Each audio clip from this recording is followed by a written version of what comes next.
So welcome to another video from theplayersaid.com. My name's Alexander. And I'm Grant. And today we're doing our February, I almost had it, our February monthly debrief. It's a never fail thing. I know. Well, and it's getting harder and harder as we do these later and later. Well, we've had a tough go of it this first quarter. Yes. 100%. I think, but I feel like next month we'll be much better about it. Really?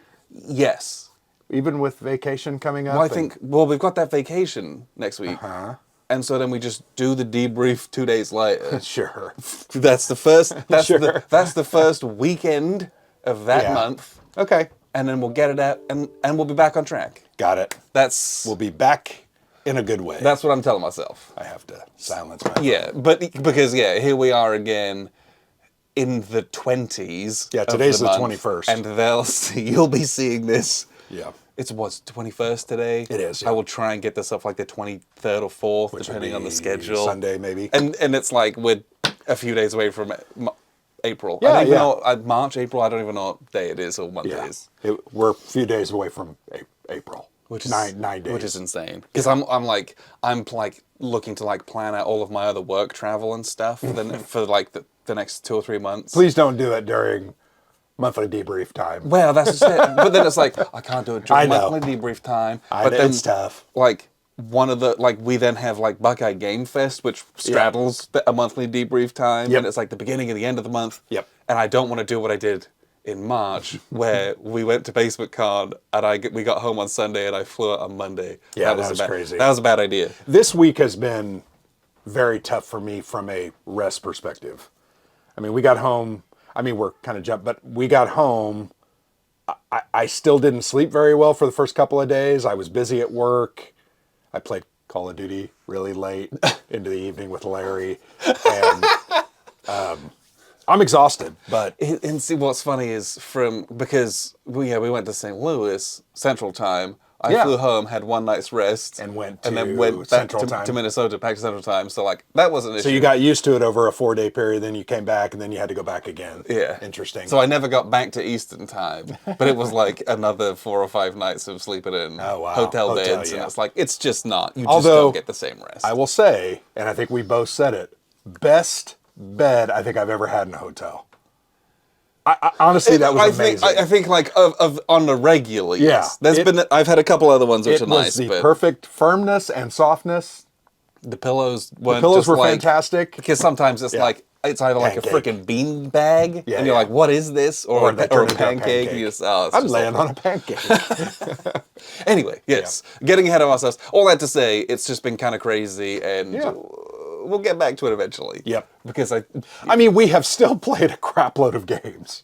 Yes. It's just getting these debriefs done and in a proper reasonable time frame. Yeah, I feel bad. Well, and I think about... We shouldn't feel bad. I mean, it's not like the whole world's waiting on it. There's like 2,000 people that are waiting on it. But then I also think about the one thing that has suffered so far this year is the Shelf of Shame dust off. We've done nothing. I don't think we played a single one. I'm ashamed that we've not done anything for Shelf of Shame. And it's simply I told you, though, if we don't do it organized and we say, in January, we're playing this one, this is what's going to happen. But I think that's my feeling. But I still feel like we have those. We just the gaming time hasn't been there to set aside for those. Yeah. Because we've been finishing off the tail end of the 24s that we're going to get to. And we still have 10 of those that I would love to play, but we're just going to have to give it up. We kind of have to, which sucks because there's like you said, a lot that I want to get to, but we just won't. Give up the ghost. And then we're already having to dive into 25s, and with a few weekends dropping out here and there, that the Shelf of Shame is the first thing to go. Yeah, that's the tough part. Agreed. Yep. So it's the first casualty. We'll dive into February because we are talking about the games that we played in February. Yep. And February was one of those months. A, it's a short month. 28 days. And B, we had at least one weekend cancelled because of very serious weather, and it was the travel was unsafe, and then we had a lot of snow that night. Yeah, and then you got your kidney stone, right? Yeah, so I had traveled up to Minneapolis for work, got the kidney stone whilst I was there, crawled my Did way you home. get the kidney stone from Minnesota? Like overnight it developed from the water in Minnesota? No. It just I manifested had a itself. pang about 2 weeks before, and it was just a pang, and I was like, I'm going to pretend that I did not feel that, and we're going to hope that it goes away, because it was on the other side from my previous one from last year. But then it just like, it was the Thursday night, I was flying home Friday morning, and I had to crawl my way into the hospital because it was awful. I was so disappointed that night because I think we had plans to play something really good. I don't even remember what it was, but... Oh, we had plans to play 1812 Napoleon's Fateful Oh, March. that was, I had first victories set up the day when we had the rough. inclement weather as well. Like we had like all the games that we had planned, and it ended up I was sick for like 2 straight weeks with that because I had to go to hospital, and then it was surgery after that. Yeah. And it just it was almost a total wash. We played a few games, but not nearly as many as we have been known to do. So let's talk about what we actually did get to. First off, we need to discuss our sponsor. Oh, yes. Our sponsor, Noble Knight Games, where you can purchase many of the games that we're going to talk about today. Yes. And definitely a bit more from them later on as well. Also, later on in the year, a trip up to them, because it's a little overwhelming at the moment. We gotta divest ourselves of some assets. Yes. So and get more assets in the meantime. So watch out, because there's going to be some good stuff there later on. But we'll announce that when we do that, because we'll try and do a big meetup there as well, like we did last time. Yeah. But yes, Noble Knight Games. They sponsor this Wargame, not Wargame Watch, this monthly debrief. We're getting there. And we're great for the sponsorship. Wargame Watch is on the blog. Yes. This is called the monthly debrief. It is the monthly debrief. Hey, they come out monthly and they got a lot of war games in it. They both come up monthly, yeah. So let's talk about what we did get to in February. We're getting there. Yeah. The first, we're going to talk about a game because I cannot find it. Oh, yeah. Which is a symptom of why I need to go to Noble Knight. I still don't know where that dang thing is. I don't know either. But it's and you made the comment, Grant, did you take it home? I'm 99.999% sure I didn't take it home. I'm also pretty sure you didn't. And I today is when I got these games out of my car. So it's not in my car somewhere like I had done something crazy with it. But we played Louisburg 1759. That's the one from Worthington. Or is it 58? I don't know. I can't remember. And if I had the box with me, I'd be able to tell you. You are getting the worst of the player's aid. Today. And it's either 1750 or 1758 or 1759. Either one of the two. It's one of those two. Yeah. We're going to go with 1759. It sounds better. Well, and if right. the fort did fall, it would have been at the later date, right? Yeah. Sure. So we played that. It's one of those games that you can very easily do solitaire because it's a big siege game. They've done a few of these kind of like siege style games. Although I did like their other siege style games more than I liked this one. Yeah, it just kind of felt a bit flat. Yeah. There's one much easier path to victory. Yeah. And then there's one other path that is probably a path to victory, but why would you do that? Because the other option is much easier. Sure. And there's, how you go about prosecuting either of those. There's like some decision space in that, but there's broadly two strategies. And either way, the French player's not doing a whole lot. Well, the French player really is very defensive. They're just going to consolidate their forces, and that's what they're going to do. They're in essence trying to do some kind of a rear guard action to intercept and slow down the British troops as they come in, trying to prevent them from getting from those, I think it was 3 spots around Louisburg that provided them additional bombardment modifiers, if you remember. If you had all 3 of them, I think you were +2 on your roll, and generally anything over a 4 was pretty good. But then it's like, you land all your troops and they're spending all their time doing this rear guard, and then you just charge the Royal Navy into the bay, destroy the French ships, and the game's over. And you're like, okay. Well, I remember looking at that going, that's got to be wrong, because the reality of the French Navy versus the British, if that's a victory condition, they can win it pretty easy, right? And it is. Like, you have to have, like, landed all these other troops, and you Yes. can't wreck your Royal Navy. Because then you can't land more troops. But, like, you land all the troops, and Yeah. you've got, I think they had, like, 6 ships or something like that, 5 or 6. And the French only have had like 2. 2 or 3. And yeah. so, like, if you can get a good naval engagement out of it, and you can destroy the French Navy, and you have more than, like, 24 strength points on the board, you win. Yeah. And you didn't even have to take Louisburg. Yeah. And it's like, okay, we're just going to do that every time. And we kind of played through it, and then we kind of walked it back a little bit and played through it in a different way. And I'm just like, I don't know. I think the game point was lost on me. Well, I honestly feel like I just couldn't get it. and to me, it boils down to, you know, even if there is other viable things for you to do or think like, and there's like more interesting decision space, it's for one player. That French player is not doing anything. Yeah. And I played as the French player, and it was like, I tried to do some things here and there, and you're like, oh. I get such strong modifiers in Louisburg. Sure. That if There's no reason I'll not just to just collapse hole up in into Louisburg.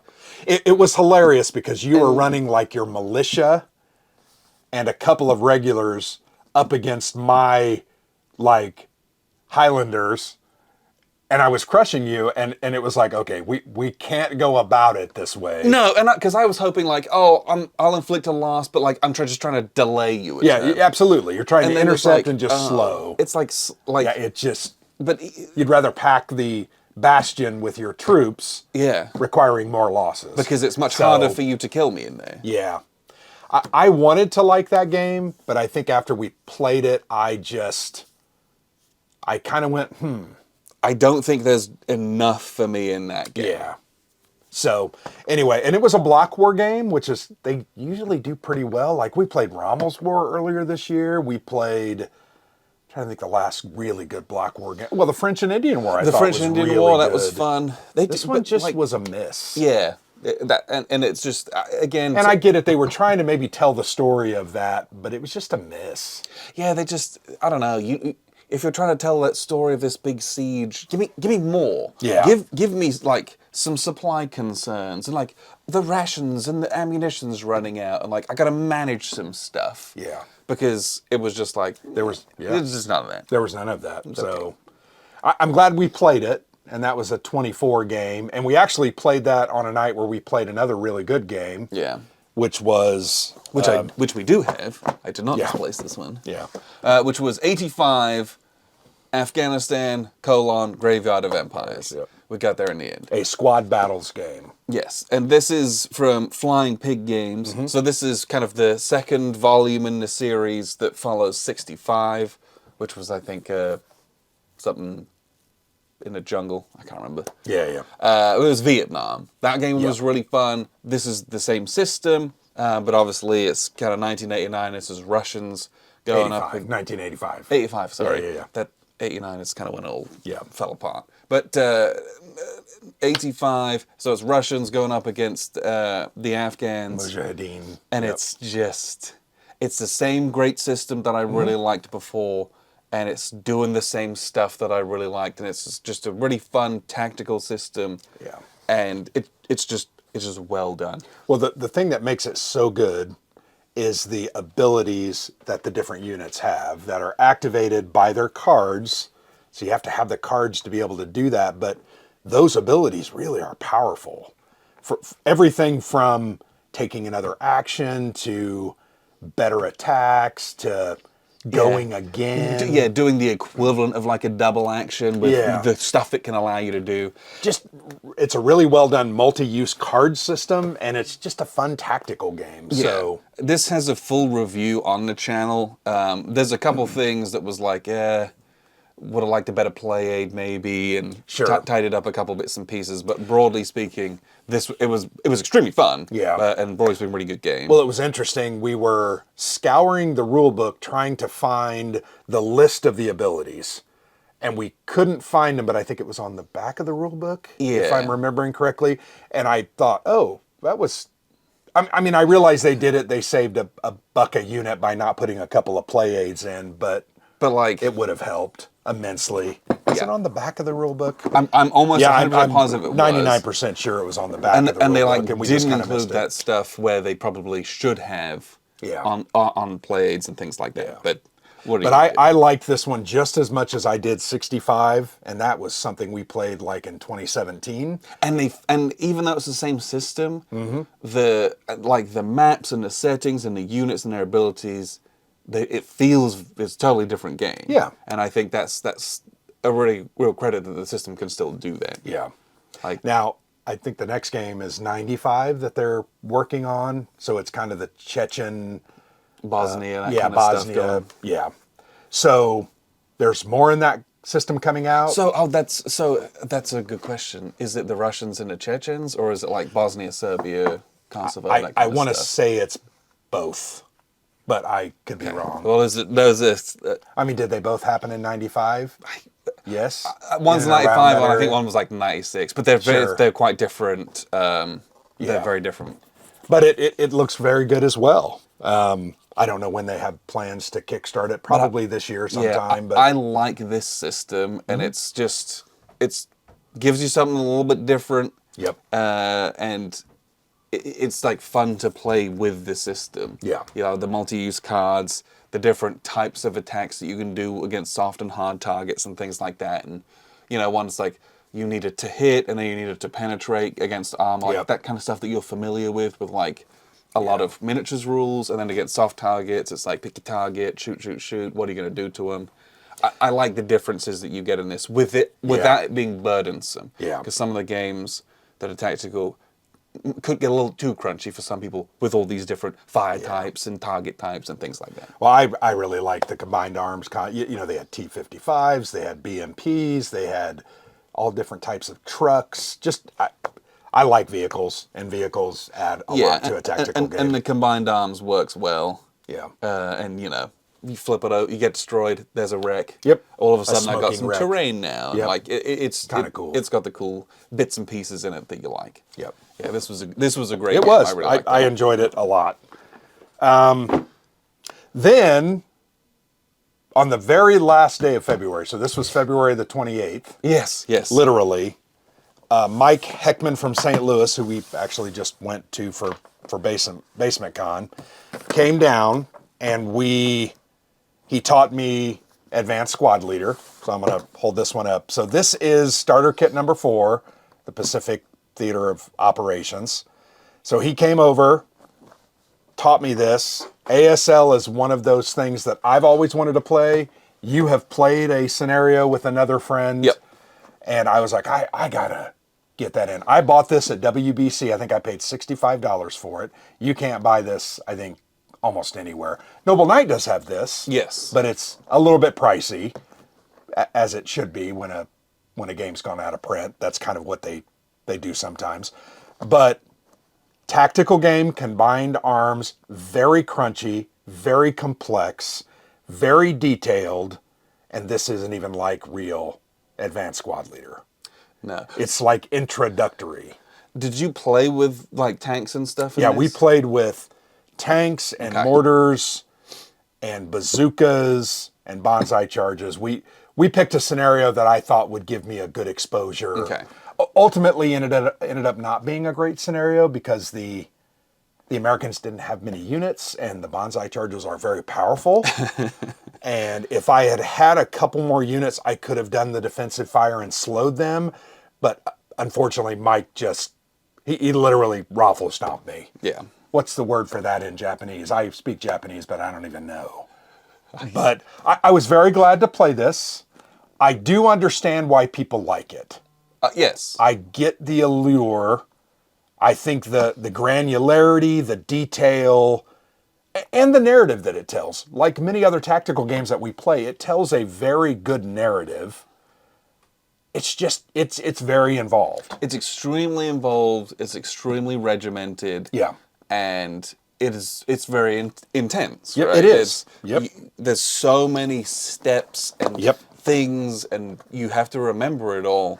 Yes. And that's what people like about. And this is just the start kit, like you said. People love ASL because it has a rule for everything. Yes. Even down to like the stupidest, most minutest little thing. there is an official rule for that. So Mike, as Mike is wont to do, he printed out some quick reference sheets that I think these might have come off of, I'm not really sure, but all different types of reference sheets, and those are the play aids. Yes, and these are very good play aids. They are. They have everything on them. I think the only thing that Ed and I had used was an expanded sequence of play. And that's what Mike had as well. That's the other But thing. Mike printed out like the different steps, right? So the rally phase, the prep fire phase, which was one of the more... And it's color-coded, which Yep. is nice. Movement.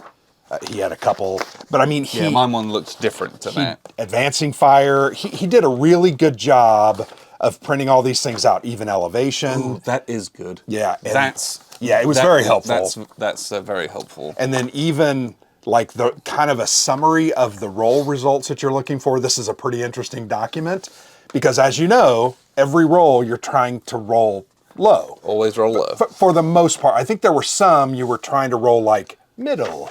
Like 5s and 6s. Pretty sure it's low every time. If you can roll snake eyes every time, you're good. Yeah, but it was... I very much enjoyed it. I'm very glad that I got to experience it. And frankly, I would like to experience more. What does that mean? I don't know, but I would like to potentially with you try your starter kit number 1, which is kind of the European theater. Yeah, and I would like to try it. I would like to do that and like play one with you. I don't know. Like, we're going to use all of your play aids because that stuff looks really good. It's amazing. And I can make copies of that stuff for you. It's been a year, and I don't know if I'd be able to, like... Oh, yeah. Well, and I remember the vibe and the feel of the game, but I don't... And, like, that it is regimented, and that you got to roll low, but I don't know if I could... Yeah. The one complaint I would have is we literally played 4 rounds in about 4 hours. And that was my experience, too. And it's... partly because Mike was trying to teach me. Yeah. But when you learn... Yeah, I would think we could do the... I would think we could cut that down maybe by 10%, 20%. But there's just a lot of detailed steps. Well, and the other part of that is you also played with the command arms, all the fancy pants stuff. Absolutely. The scenario that I played with Ed, I think we played for about 3 hours. Okay. And I want to say it's a 5-turn scenario. Okay. But it was... I don't even know if we had machine guns. Like, it was just MMP counters. Which I am... And leaders and heroes. Yeah, I am glad that we played starter kit number 4 because I can handle a little complexity. And it was fun to use the bazookas and the machine guns and the mortars. It was fun and interesting and unique. The other thing I wanted to comment is I had bought starter kit expansion pack number 2, which in essence is only for ASLSK number 4, the Japanese one. It's the expansion for this box. Yep, but it has like the Chinese and some additional Japanese units, and I think it has like the UK and just some other... Does it have scenario? Oh yeah, it does. It has, I think, 8 scenarios with 3 different maps, and it has 1 sheet of counters. So I need to prep this, but... Anyway, I'm glad I played it. I very much enjoyed it. I wrote a post on the blog, which I was terrified to write because I don't know that I know exactly what I'm talking about, if that makes sense. I think people are sensible enough to bear with us when it's something like this, because if I use the wrong terminology, we're all trying our best here. But I very much enjoyed that. I'm going to try to do a solo video on this where I just talk about my a little expanded upon what I just said. Yeah. But I very much enjoyed it, and I appreciate Mike coming and teaching that to me because it was very involved. Oh wait, it's not a small undertaking. No, it is not. So after we were done with that, it was about 9:30, and we started at 5, and we had some pizza, and I just wasn't ready to quit yet. So I said, hey, Mike, I've got a cool little tactical war game that's card-based by Draco Ideas called 2GM Tactics. You asked me what 2GM is. I have no idea. Can you see that? What it says? It doesn't. I do not see one. So I have no idea what 2GM means. But I do know this is a very interesting card-based tactical game. You play a scenario or you build your army based on a point value, and then you're fighting over... Here, I'll pull it out because I would like to play this with you. But the board, think up front. Yeah. The board is like squares and you place terrain out and you're literally fighting to try to get to the people's headquarters, your enemy's headquarters, and destroy it. Very unique, very interesting. I would say pretty fun. Is it scenario based? It is. There are scenarios, but there's also like point builds and there's pre-gen scenarios. And very well done system. It uses 10-sided dice. Well, we don't know what the GM stands for. And I can't see what I can't see. I think it I in even here looked online, but I couldn't. But they have a whole line of stuff for this game. This is the 3rd edition, so that tells you it's been around and been revised. And what I would say times. is I think that Noble Knight has some of this on their site for sale, but you're not going to be able to find much of this on Draco Idea's site. It appears to be pretty popular, particularly with the Spanish crowd, because Draco is a Spanish publisher. But our scenario took about an hour and a half, and I had a blast. It was just a good time. Might kick my teeth in, but it was a good time. Also, I very much had a good time. Mentioned something in here about what 2GM is. Does anybody know what 2GM Yeah, please. stands No, for? it mentioned something about some of their other games. Okay, no. Yeah. I was like, Anyway. it mentioned their game Onus, but I was like, Yes, Onus Trajanus, but it's more like or Onus. he was talking about how he met the designer of that game and how they got Oh, together, okay. rather than if this was a similar system to that. And I don't Sure, think it is. I don't believe it is. No, I don't think so either. But I saw them mention. I'm like, oh, is it? Yeah, Onus is a miniature style game without miniatures. Okay. Everything's a cardboard counter. Okay. But I very much enjoyed this. You can see there's like terrain that's placed out on the board, and then your units you put and you move up. And they have ranges, and some can do flank fire, some can only do direct fire. Some have armor piercing value, some do not. It's just very well done. I actually had a really good time and would love to play it with you. So, And is the 3rd edition new? it is newer, like last year. 24. Yeah, they just did a Kickstarter for a couple of expansions called Total War and France. So you get to add those to the base game. Stuff that you can buy from. And there's a crap load of cards. I mean, you're never going to use all the units. You're kind of picking out the units that you feel confident about and that you enjoy playing, and that's what I like about those kind of games. I think of like Warfighter. Yeah. And any of the leader games where I'm building my units the way that I want them. This game is very similar. If you want a lot of sneaky units, you can do that. If you want a lot of powerful units like Tiger tanks, you can do that. You're just not going to have much backup. You'll have 2 of them. So when they get destroyed, you're in trouble. But they're very tough. I had a great time with that. So that's what we played in February. I also played, and I think I talked about this last month, Okinawa, The Last Battle, and I've broken my box, which is very frustrating. Okinawa, The Last Battle of World War II. This is a solitaire game. Plays in about an hour from Solo Game of the Month. Very much enjoyed. Great name for a company. Very much enjoyed this, and I'm very mad at myself because I somehow broke it. You'll have to go to Goodwill and get a new VHS. Well, yeah, it's literally a VHS cassette, which is hilarious because I would assume you could find warehouses of these, right? Somebody made millions of them 15 years ago, and now they don't have Hopefully them they're anymore. not just in a landfill somewhere. Yeah, but this is a roundel style game, so you have troops lined up in a square and you move from troop to troop to troop, taking its actions and its abilities, all the while trying to meet objectives and fight the Japanese. Very interesting game. I need to continue playing it more, but really like it. So, and then I got this month, and I'm going to try to play it in March. What is it? So it's Battles of the American Civil War, a solitaire war game by Mike Lambo. So this is one of those where I got to do a little arts and crafts time. Got to cut these out. You can mount them on like a What serial. battles he got in there? It's 1861 to 62, so it's early in the war. Blah, blah, blah. Where's the list of the scenarios? Here we go. Oh, dang, he's got a lot. Yeah, Philippi, Big Bethel, House Hill, First Battle Run, First Bull Run, Wilson's Creek, Balls Bluff, Springfield. There's a ton. There's 20 different battles. Yeah, that's pretty cool.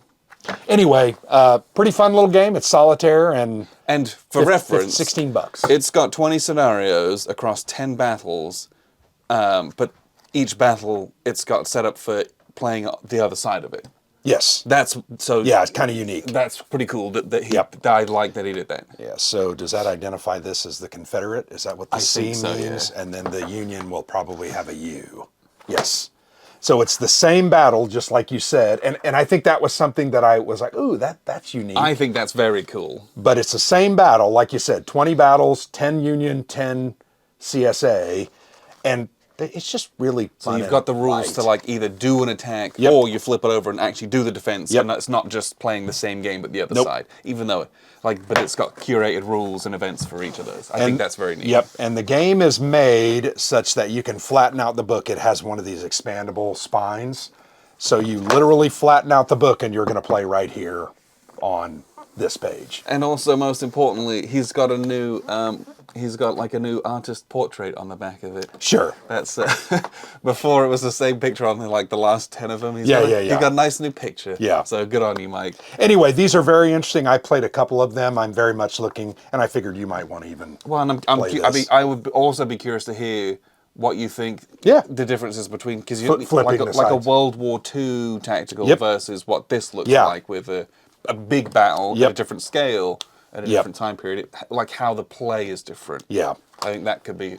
I shouldn't have spoken about this because I'm going to try to play that in March. Was there anything else we played? I don't, other than Rally the Troops and other online stuff. Although I have really cut my Rally the Troops down. I've been so busy. Well, and most of the games that I'm in with you have timed out. Oh, and I'm very sorry for everyone. And I didn't start new ones because we were gone last weekend. We're going to be gone this weekend. I was gone the whole of this week as well, and I was doing a little bit. So I've been playing a couple games of Bayonets and Tomahawks on Board Game Arena, and a couple games of Unconditional Surrender. Yeah. And then I'm trying to keep up with our Rally the Troops, but I'm kind of swamped at the moment. Yeah. Which sucks because it's so fun. We've got some fun stuff going on, especially in 1989, and I think our 1989 game timed out. That's a bummer. And I hate that they have that now. Well, that's a thing, and I don't understand. Well, it depends. I think if you set it to the snail, I don't think it times out. Okay. And so we may have had it one step earlier. Okay. Than that, or it's like long enough. But I understand why they have to do that, because the servers can only handle so much. Okay, that makes sense. And otherwise it would be like 100 million dead games. Yeah. And if they're trying to Probably maintain true. those. But I will try to get all my ducks in a row and get sorted. But then, I'm going to be gone for another 4 days. We're going to Disney World in Orlando together with our families next weekend, right? Yeah. Which I'm totally excited about. I'm super excited about Yeah, I think it's going to be fun. But then, that's another 4 days away from that. So 100%. It's going to time out more. So I'm like, do I just have to scale that back a little bit? But then you were like, I've heard people, Space Empires is on Board Game Arena. I know that's been I've on played there it a for couple ages. of times. And I'm like, you were talking about, someone else brought it up to me it's this pretty week. Fun. And I'm like, I have played it solo. I got to do that. Yeah. The interface is a little not great. The interface on the board game's not that great. Sure. I just feel like it's harder to use than it should be, but maybe that's just me. I got it, But that gaming's kind of, it's tough to keep on top of, so I have to kind of reassess where I'm at with stuff with that. So let's talk about what we will play in March. Okay, was Basement Con the first thing we did? No, Alliance was the first thing. That's right. Alliance is the first thing we're going to plan to do. We are going to play Alliance at the beginning of March. We're going to have 5 other people on top of us to come into town. 7 dudes. We're going to play this 7-player. So this is a brand new Napoleonics block war game from Columbia Games. The actual core system, pretty standard Columbia block war game. The fun stuff is that it's 7-player. Yeah. And that it has, at least the scenario that we're going to do, no fixed alliances. Sure. So it is all up to you guys. Other than France and UK can never not be enemies. They can never ally. Yeah. They will always. That's the one rule. Now, so this game covers the whole war. It basically 1809 Yeah, 1804 to through 1815. 1815. But it's broken up into 3 4-year segments. Yep. And each of those 3 4-year segments has different setup. Yep. The 1812 scenario does have some much more strict fixed alliances. Like, these guys are allied with the French. These guys are allied with the British. To kind of start with. I can't remember about the 1804 stuff, but we're going to play the middle one. We already have. Where it's great. totally wide open. But yeah, it's a Columbia block war game, so it's not necessarily the most intense and serious of games. And I say Well, I think we described it as definitely beer and pretzels. Yes. Right? But because people are like, 7 players around a block war game, how do you not see everyone's stuff? You just do. Well, and it's you see it, but you shouldn't be focusing on it. And I'm going to be honest, we played it for 4.5 hours. I never knew any of the blocks that I was going against. Because I wasn't trying to remember what I saw. Or the person whose stuff I definitely could see, Yeah. it was like, well, I was in an alliance with them, so it didn't matter anyway. Well, yeah. And you get into, well, you just turn the one block around, and you can block it all off if you're going to be like that. But also, this isn't that kind of game. It worked. As long as you're not being a tool. Yeah. Just play the game, it's fun. The reality is the 7 dudes we had around the table understood that. Nobody got a foul of that. And ultimately, we had no issue with it. Yeah. And even though I could see everybody on my side's blocks from time to time. But I wasn't focused on them. If I looked at them, I quickly looked away. Or I just forgot. Or you might see one of them, depending on how they got. And it's it doesn't even help you anyway. No. And so, all that to say, it was going to be very fun. It's going to be very chaotic, and I'm looking forward to it very much. Yeah. And I would say that overall, the experience, I'm going to say, it was fun.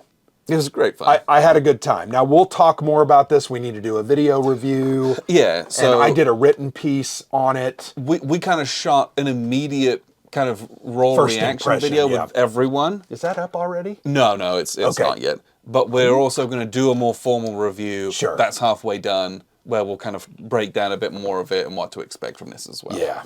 Are you sure we didn't put that one up? Yes, I am 100% sure. I did my written. I just moved. Okay, I did my written review, so he commented. So that's coming on that.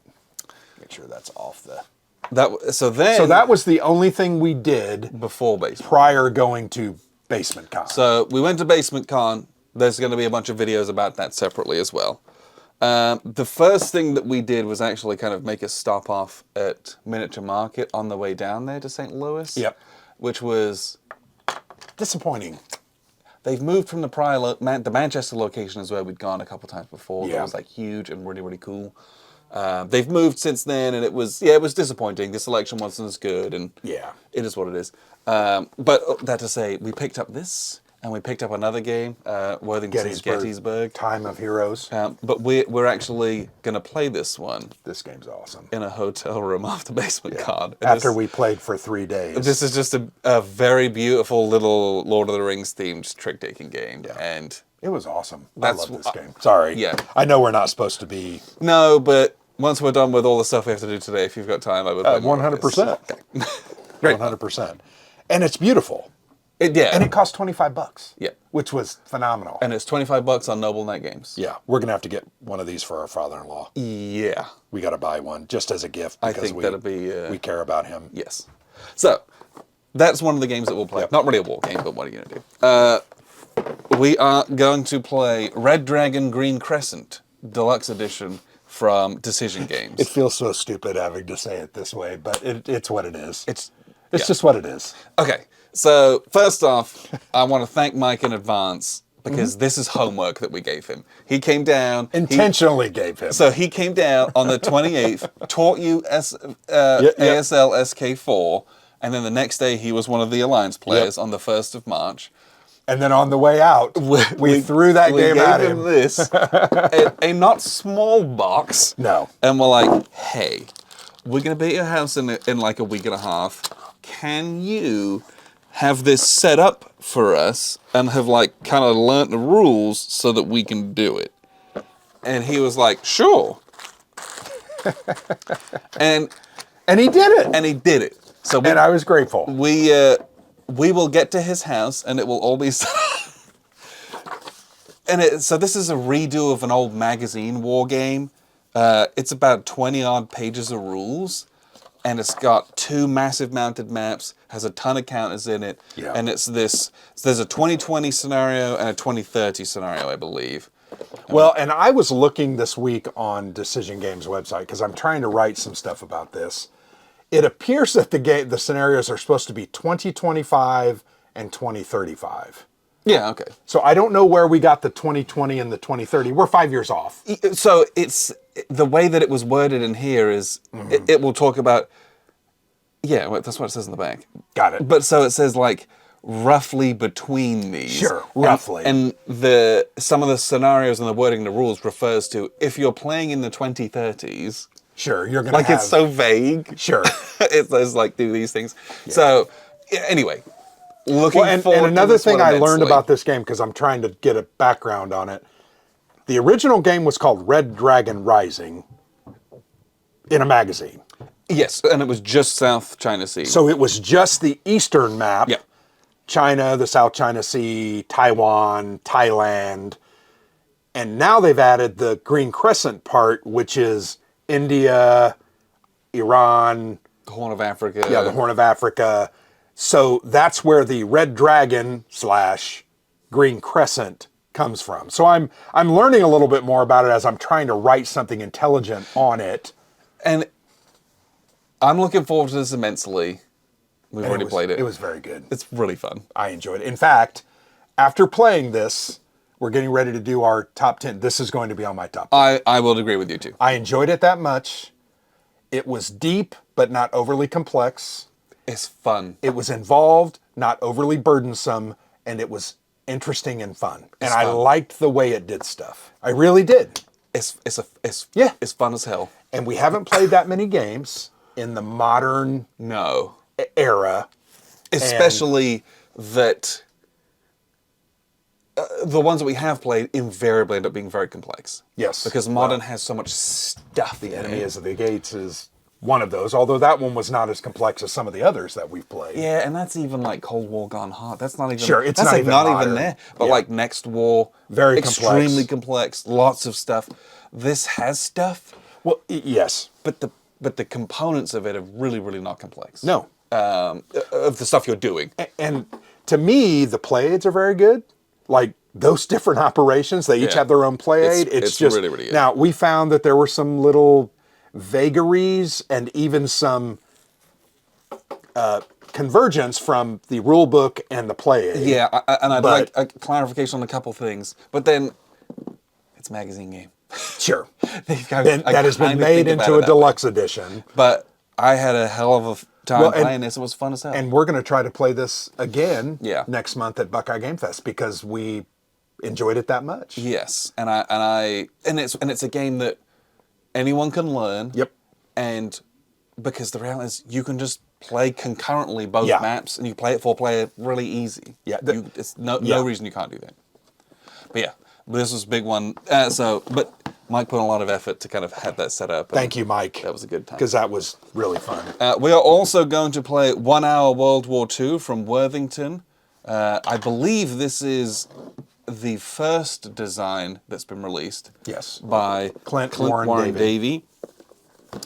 This is a 2 to 5 player game, and we played it 5 player, right? Yep. We're going to play it We're 5 going to player. play it 5 player after we kind of wrap up our game of Red Dragon Green Crescent. Yeah. A very simple Yep. strategic European World War. Grand- It's the grand- whole war. It's the whole. It is the whole, it's both Pacific and the European. Like but the it is, European theater is like 5 spaces. yeah, it is grand strategic. So keep that in mind. Yeah, like you have, and it's like One counter represents an entire like like hundreds arm. of thousands of Yeah, guys. yeah, exactly. Yeah. So just keep that in mind. Very simple. Yeah. Add my guys up, roll a die, add a modifier. I think, this is just my opinion, it is too simple Yes. for us. And that sounds elitist, and that's not what I mean it to come off as. It just overall didn't have enough meat on it for us to love it. What I was doing was not bad. Yeah, I think, and that's just it. The mechanics are there. Mm-hmm. The map is too small. It's way too small. And you can argue with me as much as you want about decision space in this game. If you want to win, there's like one thing that you do. There are And 27 spaces that represent literally the entire world. the Axis immediately goes for France and kind of knocks it out. And for Pearl. And they go for Pearl and they knock it out. Like, And those it's are almost impossible to defend. very challenging for the Allies to get them back. Then the Axis picks up the Balkans, Yep.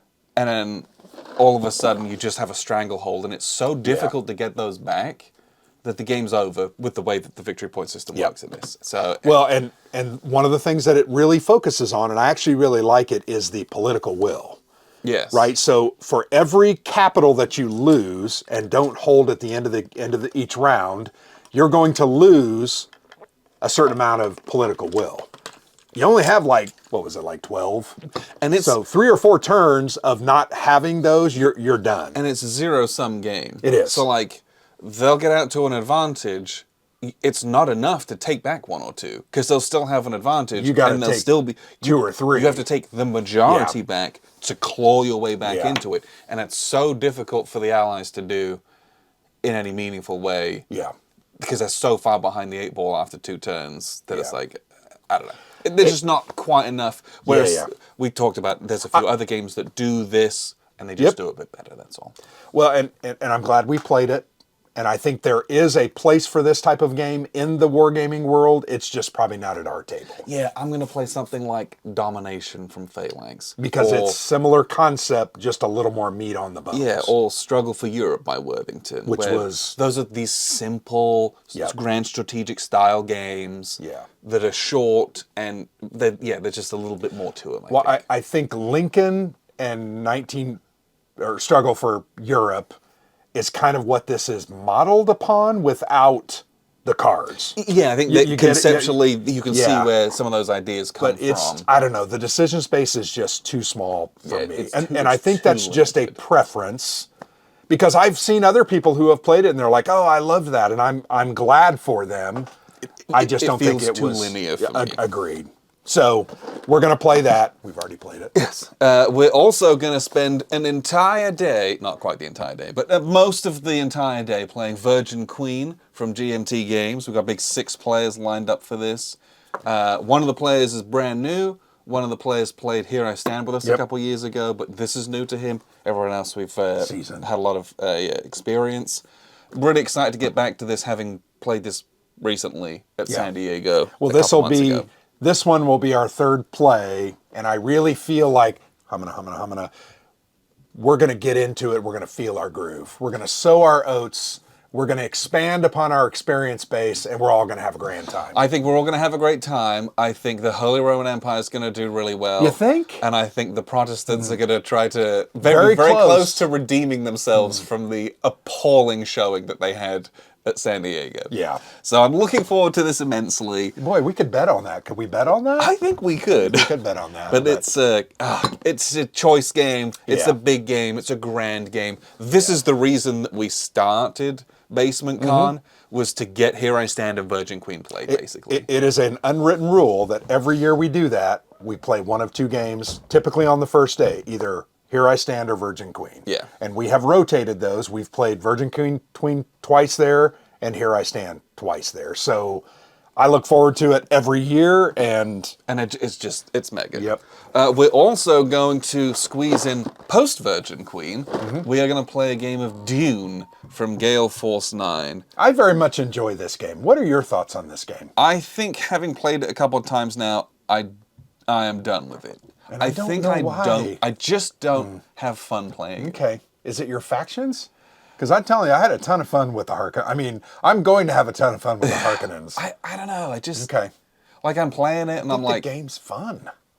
I don't enjoy playing it. Okay. That's so interesting. I know, because this is exactly the kind of game that I know. should love. Yep. I love the idea of almost everything in this. Sure. And but like every time I play it, I'm sat there and I'm like, why am I bored? Like it's like, I don't know. I was a little rough with it. Some of my pieces Well, it's not like it's got a No, good it's- tray, right? yeah, it's We got to not. get some baggies for that. I'll fix that. Speaking of but baggies. I very much enjoy the game. I do. We've played it 2 or 3 times, and I just enjoy it. I'm in a spot where it's like, I'd rather play War for Arrakis, I'd rather Well, play sure. Dawn of the Fremen, I'd rather play Dune Imperium, is what I think. I would say those 3 games, in my opinion, are built upon this, right? But have taken it to the next level. I would agree with that. That those 3 games, I think, are better than this, but I still enjoy this game. And I enjoy it because it's so Dune. I'm going against your army. You have 10 units. I have 5. And everyone dies. Well, everyone dies, but I can win the battle. I can win the battle in 3 or 4 different ways. And that's what I love about Here's it. what I think I don't like about that game. And I think it's the ratio of action to administration.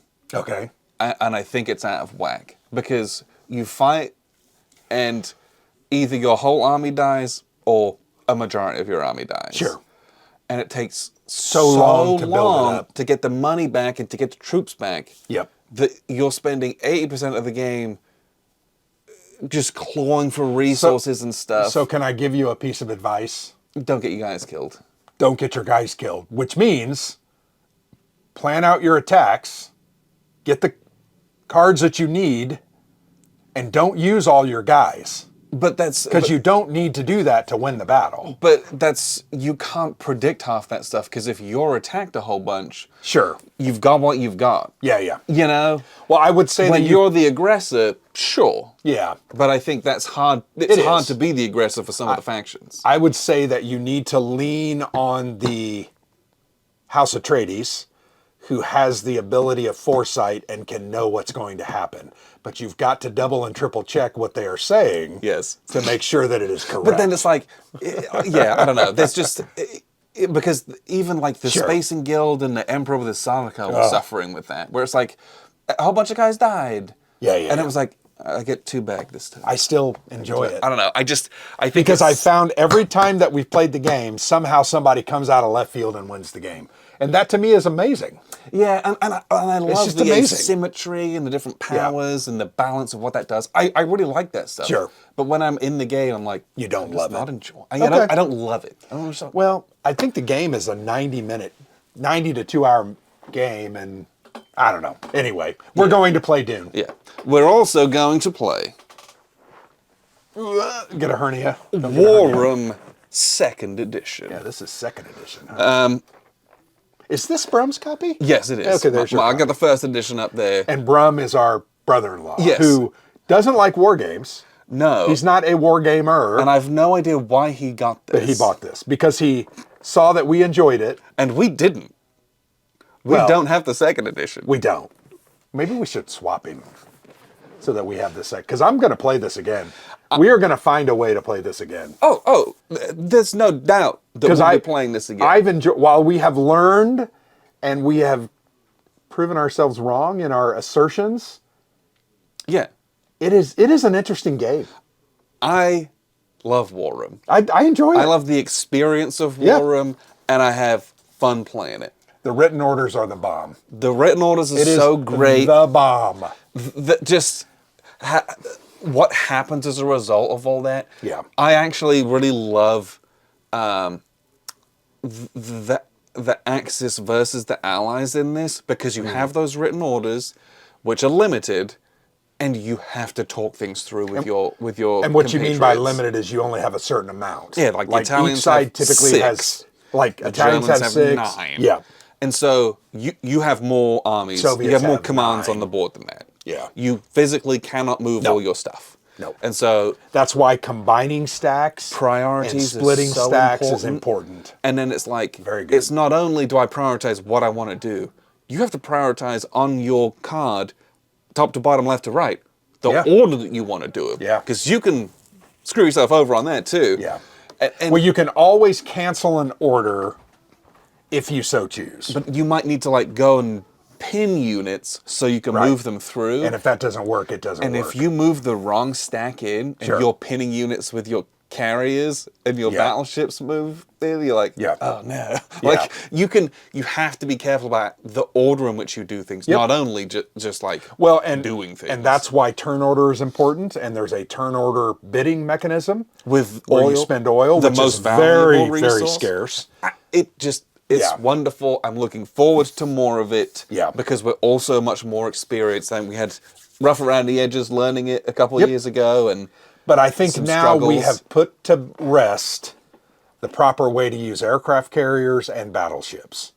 I Yes. believe that we have seen it done appropriately, that we would go back and say, okay, I'm not totally wrong. I'm going to be honest. But you got to use them differently than we were using them 2 years ago. Yeah, I think 3 years ago. Yes, we understood the rules, but I don't think we understood the tactics. Yes.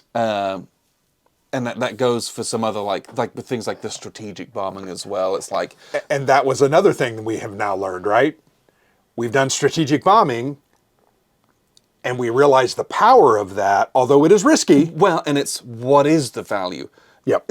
How many bombers do I need to have committed and fight? Like, To make and then it the impactful. commitment levels of things means that's your economic commitment as well. And Yep. everything has a cost, and I love this game. Yeah. And I'm looking forward to doing that for a whole day. I will say this, it's interesting because the people that we play with, I think a majority of them do not like the game. Would you agree with that? And I don't- by a majority, I mean Nate and Mike. I think everybody else is just, I don't think they would say they don't like it. Really? But I think they might. Nate hates it. I don't know if they would say they don't love it. okay. I just think the game is unique and interesting. How many times did someone write an order and screw it up, It happened a number of times. and that order made a huge difference in the game? Yes. Nate did that the very last round, and I was so happy because my Soviets were able to fight him off, and now I've got that Eastern Front. Yeah, and it's mine for the taking. Now we stopped. Yeah, well, it was over But- anyway. But like, you know, Mike messing up his orders, Twice in a row. and like that was a disaster for Yes. the UK. Agreed. That's Interesting. like- It's just such an interesting game. I don't think there's no game is perfect, No. but this game provides me with so much fun playing the whole thing. Yeah. I don't care Yeah, about I the would imperfections. agree. Yeah. I think that's where I sit with it. People need to play quicker, though. It is my biggest pet peeve. Yeah. There are some people that just don't move quickly. It's true, but this is it's- also. I know, it's a This lot. is also an extremely long game. If I you know. actually want to see like the end of it, you're talking about two Two and a to half, 3 days. probably 3 days. Yeah. I know most games aren't going to go that. Like Sure. you Well, call it kinda when you know. can see it. What I would say at this point, we have answered the aircraft carrier thing. We now have a new question or query about the strategic bombing aspect. I think the new thing, though, is can the Axis really, truly win? Yeah, I actually would love to hear anyone who's played War Room, Yeah. especially as the Axis. What does an Axis victory look like? Right. What does it look like? Because I think there's one real path for the Axis to do it. Let's just get Moscow. Right, but That's got to be the number one But priority. that can only happen if the Japanese basically crush China extremely quickly and then turn and break the Yeah. the Sino-Russian pact, whatever it is. Well, if you remember, back to 3 years ago, I played the Japanese, and I did crush the Chinese Civil War very quick. but I think you would so committed then to the Pacific War naval stuff. Right. But it's like I think they have to turn On Soviets. on the Soviets so they can't bleed off. Units. and- Zhukov and all those units. You know how devastating that is to break that pact? It's honestly not that bad. When I was looking at it, it would have been devastating for me. At the time I was considering it, it Yes. would have been devastating. But I also think that it would have been devastating, but I think part of that is because we had been misplaying the naval war at that time. Potentially. Because we were taking catastrophic losses, Yeah. and so your stress and your economic situation going was up. worse. And I think if you can take care, even if just the majority of China, Yeah. and then break that pact, you take the 3 stress, It but was you 6 stress for the Russians. Maybe it, I think Maybe it's less for the Japanese. It was 6 for the Russians. it's whichever side it is takes 6. But Yeah. but you don't do that until you've dominated China. You've picked up all those medals. Sure. You can buy the stress can buy it down. down, which is a you key. break the pact. Yeah. And then next turn you're picking up the medals for all those Russian territories.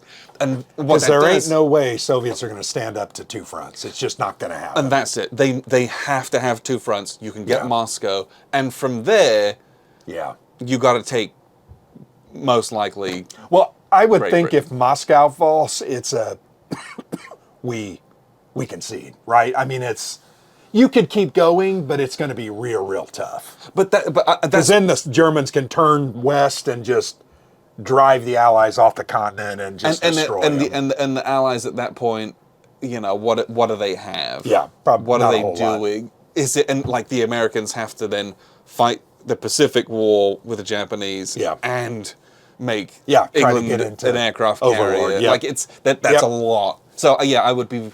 I think at that point you almost run out of orders. I think that's the Yeah, interesting part of it probably. too. I think that's how the There's a Axis lot- win, lot but I to still like. would love to Yeah, see. there's a that. lot to like. And if people have done it other ways that aren't just gross Allied incompetence, sure. I would love to hear about that in the comments for sure. Yeah. I think that's what else are we going to play in March? Well, we were going to play one other game. Oh, that's here. right. Yep, we're going to play it. And next we're going to, week. this is a preview copy of a game that's coming out on Game Founder or Kickstarter. I can't remember. It's I'm not coming out sure. on crowdfunding. Yeah, crowdfunding. So this is Race to Berlin, and I believe this is a second edition because this is an older game. I want to say it's from Bonsai Games. Okay. But Portal Games has picked it up. They are going to redo it. New art, new components. You know, the components are fantastic. Yeah, they look real Beautiful. nice. Really great looking board, but yeah, Portal Games. And if you don't know who Portal Games is, they're not a war game company, Nope. but they've done some very unique and interesting tactical level kind of combat games. I'm thinking of 51st State and Neuroshima Hex, which I think most people, That's probably the 2 most yeah, famous games. popular. They have some other kind of, you know, meeple-y, frou-frou style games, which nothing wrong with that. But this is a war game, and it's a race war game. And it's a war game that has a lot of comparisons to another game that we loved from last year, Downfall, from GMT Games. And what I mean by that is, if I'm the Americans, Oh yeah. then I'm controlling No, the East Front. If you're the Soviets, then you're controlling, what is it, OKW? Or is it OKH? Yeah, Oberkommando West. Yeah. So it's got that concept where I'm controlling those forces, you're controlling those forces, but in essence, it's a And the other kind of a board racing goes. The style other board game. is a puzzle Yep, piece. it's goes like down a here. yep, and it's in here. But yeah, somewhere. it's so like it's you know, it looks like it's kind of a Race to the Rhine style where you're like putting out pieces along tracks Yes. rather than it being hex and counter like Downfall. so there's the bottom part of the board. Oh, it's just like a little bit. That's, yeah. And I wonder if that's So- final or if that's just because we got a prototype. I've not never seen that sure. before. Yeah, Surely yeah. that's a prototype thing. Sure, I don't know. And so, but it's who gets there first. Yep. And I'm trying to stop you with those Yep. forces and win with my forces, and you're doing the opposite. I don't know. It just looks really interesting. I've kind of read through the rules a little bit, but it is going to crowdfunding. I think it's on April the 16th. And we've been asked to play and put together a review for it. And I'm more than willing to do that. And I just So ruined I think that's the other little rule game. I don't know why Yeah. I did that. I think that's the last thing that we'll be able to squeeze in March. It's a game. Yeah, I don't. I was You like, did quotations. I was thinking about like that's the last thing that we'll actually get to in March. Yeah. But I'm very much looking forward to it. I love these kind of games because they're unique and different, right? And this one looks really good. It just looks really good. Yeah. So we'll see. We'll see. I'm going to leave it here for you if that's okay. Absolutely. And then we will play that this month. I'm going to move that over. Okay. So I think that's it. I That think will be that's- March. Yeah, that's March. So lots of exciting stuff on the horizon. Well, That'll and be we're very also fun. going to do our top 10 list. I think we've decided after about 40 games, Yeah. that's about all we can play. But We're just it's- running out of time. Yeah, especially with how it's like we couldn't get as many done in the last couple months. It's like Yeah. we could go forever with Yeah. 24 games. There's so many still unplayed. But We just we've- kind of got to call it. We've got, I mean, I've got 15 that I think are amazing. I'm going to have to try to cut it down 5 more, but we're going to do that this month. Yeah, and then we're looking forward to Buckeye Game Fest here in April. Yeah, End of that's- April, 1st of Yeah, May. end of April, 1st of May. That's so we're planning for all that stuff coming up too. Yep. And is there anything on crowdfunding right now? Well, the problem is, right, this is a February video. Oh, yeah. Everything that was in February is mostly over. So I'm going to do like I did last month. I'm going to skip it. Okay. If you're interested, go to the Wargame Watch. Which is not this video. You can read on the blog the Wargame Watch for February, and you can also read the one for March that is currently, that'll give you an idea of what Kickstarters are still going. And then next month, I've already found like 5 or 6 Kickstarters that will be active. That will be much more primed to talk Yeah. about. So- So before we do anything else, let us have another official word from our sponsor, Noble Knight Games. Here at Noble Knight Games, we've been carefully growing the world's largest selection of board games, role-playing games and dice, war games, miniatures and paints, card games, and more, going on 25 years now. Our rustic castle contains more game and hobby goodness than you can shake a stick at, complete with careful packaging and the finest customer service the land can provide. You can buy, sell, trade from anywhere in the world, just like nature intended. Noble Knight Games. Great company. I don't know what else to say. We've had a 3-year relationship with them now, and is it 3 years or 2 years? I think it's at least three. Yeah. And very much appreciate their support because it allows us to get some games that we have a hard time getting sometimes, and we have the means now a little bit to do a little more traveling. Yeah, so Right, we've gone to more conventions, kind of broadened that reach, and that's been very, very good. yes, and we've got future plans for all that kind of stuff as well. Yep. But yeah, well, I think this year we've decided we're also going to make a trip up there to. I don't know when we're going to do it, but Oh, I think it'll be a later in the year, like we did last year, because Sure. it's a. and it'll be one of those things we'll leave like a Friday afternoon and come back Saturday night. Because then we left like Friday morning. Yep. Got there, and then played some games. Yeah, and I'm not sure we need to do that. Maybe we could, leave later on Friday, get there, get Yeah. in the hotel, go over, trade in our games on Saturday morning, and then play with a bunch of people, Yeah. and then kind of make our 4.5 hour, 5 hour drive back. Because we have a lot of stuff. Yeah. It's Well, we have a just- lot of games. I could build a house out of the games that I have. It would be a house for like a dog. It's not that big, but like That's it's called a a lot. doghouse. And I presume like people come over and they're like, wow, you got so many games. I'm like, yeah, but also Grant has like this much and probably a lot Yeah, more. I would agree. So between us, we have an unconscionable amount of stuff. Between us, we have probably 800 games. I think it's more than that. Yeah, I well. think it's closer to 4 digits. Yeah, but it's it's also like embarrassing. it's untenable to continue Well, space-wise. Some of them are just going to sit there forever. We've got our 100 or so that we kind of, Yeah, like we're trying to play, or we're going to put on the dust off, or a lot of stuff on this shelf is We'll like never- my collection. yeah, absolutely. A lot of stuff on that shelf has become my collection. Well, some of it. Sure. And then the other of it is just, it's rotating stock from year to year, and it's like... That we play, and we either need to move on so other people can experience it, or Because make otherwise, room. I don't have... Yeah. I could fill up... Well, we need to get another shelf. Yes, We have talked about this. We can get another shelf. Well, now that I'm kind of back in town, I'll yeah. probably do that here in the next few weeks. But another shelf would actually clean the area up quite a bit, and I think be a good... But it's like, if I Improvement. kept every game from every year, Oh, yeah. after 2 years, I'm done. would have a mountain. It's just stupid. Yeah, So we'd yeah, have a mountain. it's going to be a truckload up there. 100%. But love Noble Knight and love their support Yeah, of the channel. absolutely. Thank you so much. So our topic for today comes from... I hope this is going to be a good topic. I've thought about making this as a separate video from time to time. So when someone Sure. suggested it, I'm like, oh yeah, absolutely. It comes from one of our patrons. If you would like to suggest topics, our $5 and above level patrons have the option to do so on a post I make on Patreon every month. This one is from Kyle Sipples. We got there. And we're going to talk today about Wargame accessories. Yeah. Because we use a lot of stuff. Sure. And like every so often, just stuff like pops up in the video. We're just like using things, Yeah. and people ask. Yeah. And so we wanted to kind of collate that into one area, and just talk about things you may never even have thought of, or the things that you have thought of, what we use, or kind of some options that you have out there. Yep. And so we're just going to kind of like, you can't really. I have like just a ton of like. It's just crazy. like a pile of crap. Yeah. Because it's just like it's just stuff. And But it's stuff that we use consistently and regularly Yes. to improve our gaming experience. So we're talking about what we use, where we get it from, and what you might not have thought of, and why we use it. Do you have more of these?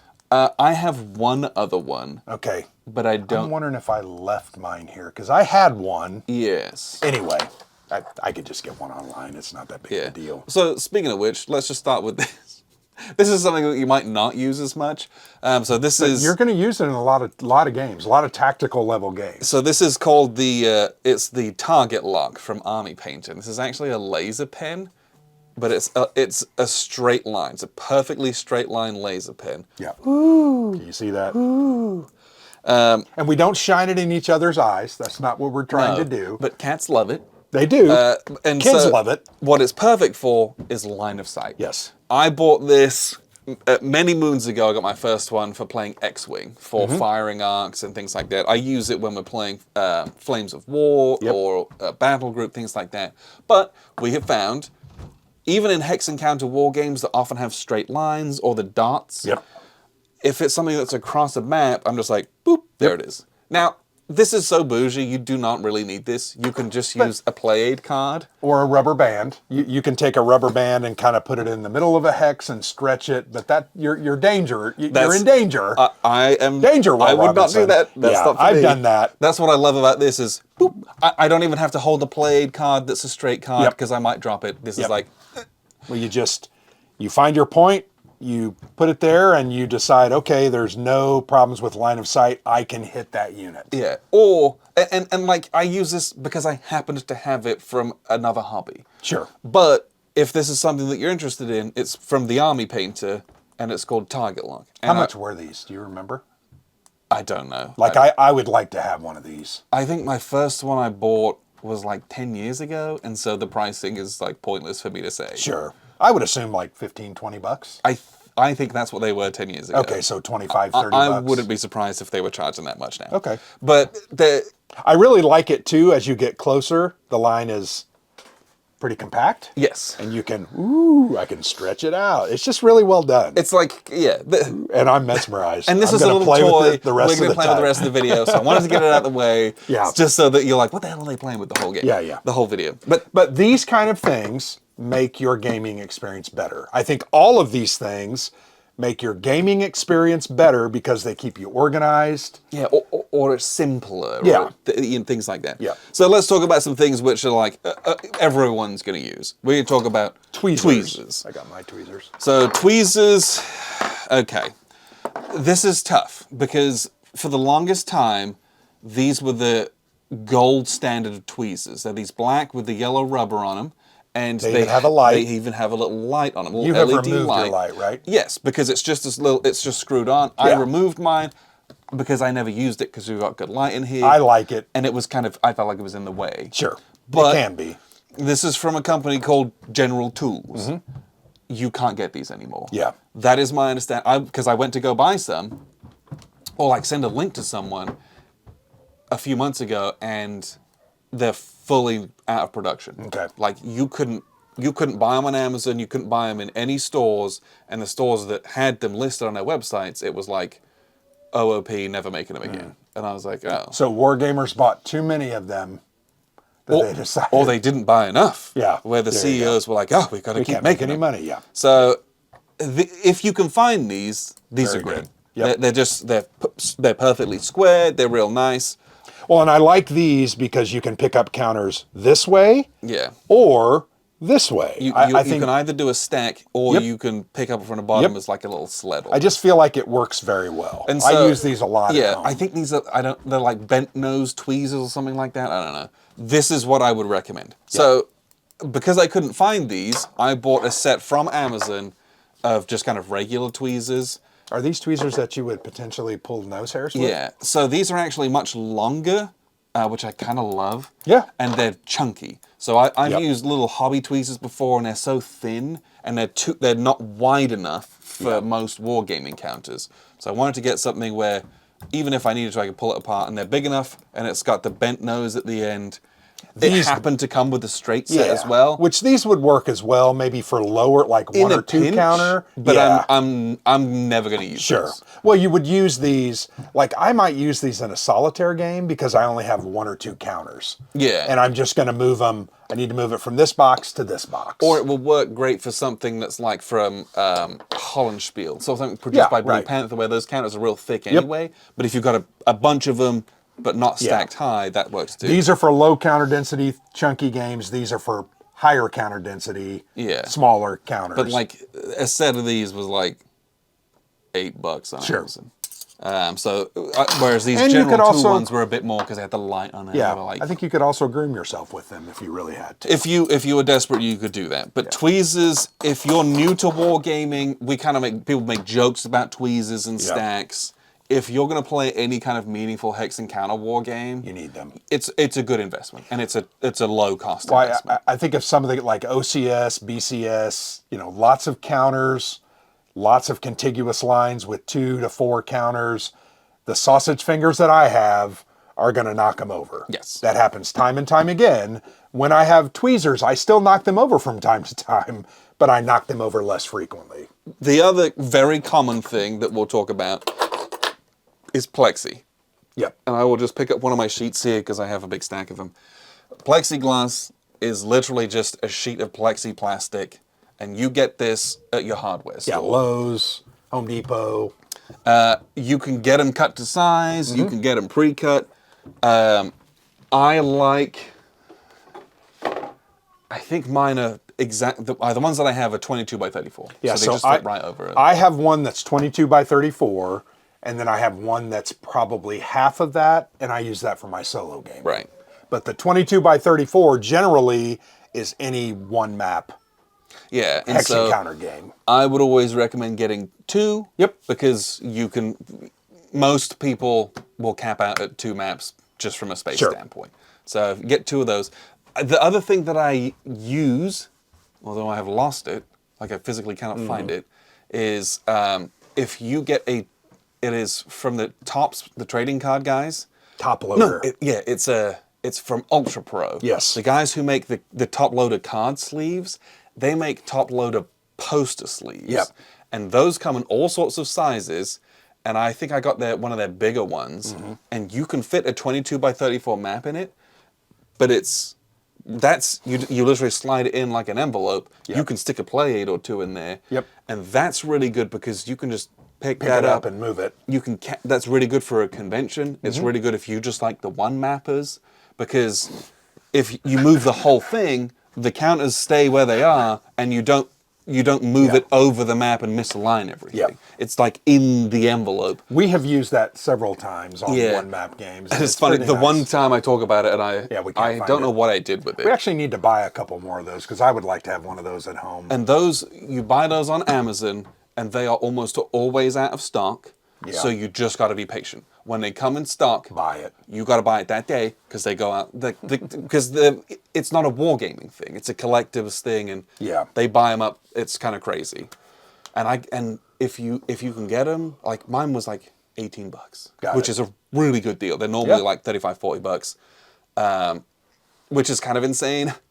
But I was on there one time. It was on sale, and I was like, almost one of the best things I ever purchased. Yeah. Those are kind of the 2, the plexi and the tweezers, the things that you almost must have. Yeah, I mean, if you're a serious wargamer, my guess is you've got multiple pieces of plexi and you've got multiple sets of counters. But if you're new, and you get your first paper mat out with all the cool tenting, which is wonderful, and we love that, get yourself a plexi. Flatten it out. Put the pieces on, get your little tweezers, start moving them around, and all of a sudden you're a cool guy like the rest of us. You've joined the club. Yeah. So a few other things, maybe a little bit more common, things like dice towers and dice trays. Because you could roll your dice on the table when you're playing Like a a lot of board barbarian. games. Like a barbarian. Let's be honest. In a war game, you kind of don't want to do that. No. Because if one die goes astray, it's going to barrel through all your counters, and your game's done at that point. Yeah. Whereas, you know, if I roll the die and I knock a couple pieces, it's a wooden cubes. They were in this whole giant area. Who cares? Yeah. Like it's less catastrophic in a lot of other board gaming. In wargaming, I'm keeping my dice rolls in here. 100%. And we're not messing around. Well, and in a war game, you're making multiple dice rolls, so Yeah. you need dice towers. And they're different types, right? We've got stand-up portable ones that kind of fold over. This one is really good. It's from C4 Labs. Yeah, so this is from C4 Labs. This That's is my their, favorite This one. is their smallest one. It is hinged and it's portable. Yep. I like that it's see-through, so that the way I know that like no one's cheating. Sure. I just think it looks cool and it sounds Yep, cool. it does sound And it's cool. got the little tray on it. This is like, I stick this in my camera bag because it fits in one of those slots real well. So this one Yep. goes with us to conventions a lot. Are they? And they call us monsters. I forgot. Oh, that's from that one company. yeah. huh? Fry and Ash. Fire and Ash. Fire and Ash, sorry. I can't read. These guys do a bunch of cool stuff. Well, and they're beautiful.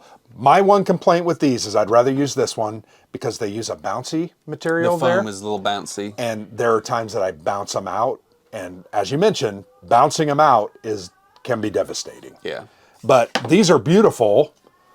But these are my two favorite and probably my most used, without a doubt. I also have my very cursed skull dice tower, we're going to call it.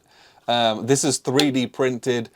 I did not 3D print this. I actually purchased this from MMP, Multi-Man Publishing, at WBC a number of years ago. Yeah. I hate that dice tower because it rolls terribly. It is beyond cursed, Yeah. but that's what makes it a pleasure to Sure. play with. It's a joy. And when people come over and I make them roll in it, they're like, Yeah. like no one likes doing this, Sure. but I think it's hilarious. So invariably I end up rolling in and I lose every game, but it's great fun. But like I bought that, it was just like, oh gosh, what's his name? The guy, one of the owners of MMP. Okay. His son makes these. Okay. And so they just like had them at their booth, and I was like, Yeah. I gotta get one. That is a lot of filament or whatever you call It is, and even though it's like it's hollowed out. but like this That is is a still a lot. lot of layers, and for it to come out this good, It's amazing. yeah, it was. It really is very cool. I love it, but I hate it because it just rolls terribly. Yes, it's cursed. It's great. Yeah. And you literally put your dice into the eyes and they roll through the tower out the kinda mouth. cool. Oh, it's so great. I've got a couple others. This is actually the first dice tray. This is a dice tray. That's a tray is. That I bought. I bought this from a local gaming store. It's like A solid pine. it's solid pine, and this is like composite with felt. I've used this a ton in my solo gaming because it's quiet. Yes. And my family doesn't hear the clickety clack all over the house, but I very much enjoy this. I think I paid about $25 for this. My guess is today this would be 45, maybe But 50, because it's solid. for dice trays, you want it felt lined, Yep. not foam lined. Because it'll bounce out. Yep. If it's foam, it'll bounce out. So the other thing I have here, and this is from Draco Ideas, these are the snap together portable Little neoprene guys. dice trays. I'm not a big fan of these, but this one is cool. It has the SPQR Roman. This is a very symbol. common like Kickstarter add-on. Yes, and So, that's what this was. yeah, we have those that came with SAS Rogue Regiment. Yep. So in a pinch, if you've got nothing else, You can use and it. this is also very convenient to travel with because Yep. it flattens You out. roll it up and- you can squeeze it into anything. Yep. So there's definitely a place for this, but it's also a little bouncy. Well, you got to be careful. You got to roll your dice kind of softly or they're Yeah. going to bounce out, and that's fine. The other one I've got, this is something I ordered on a Kickstarter for a board war game, and this is like a $5 add-on. Now, it's a $5 It's a piece of- cardboard. Yeah, it's literally cardboard. You punch it out, but it's fairly sturdy. Now I can take it apart pretty easily. But I've rolled in it, and it does fine. The more dice, I find that they kind of bounce out because it's small. But this was also from Draco Ideas, and I think it cost me like $5. If you look, it's a flak tower. Yes, yes. So here's the German. There's like a door down here. The guy's smoking outside. This guy's on the second story, and these are It's like stairs. the stairs going up. I don't know. I just think it's really, you got some kind of Cannon sticking out there.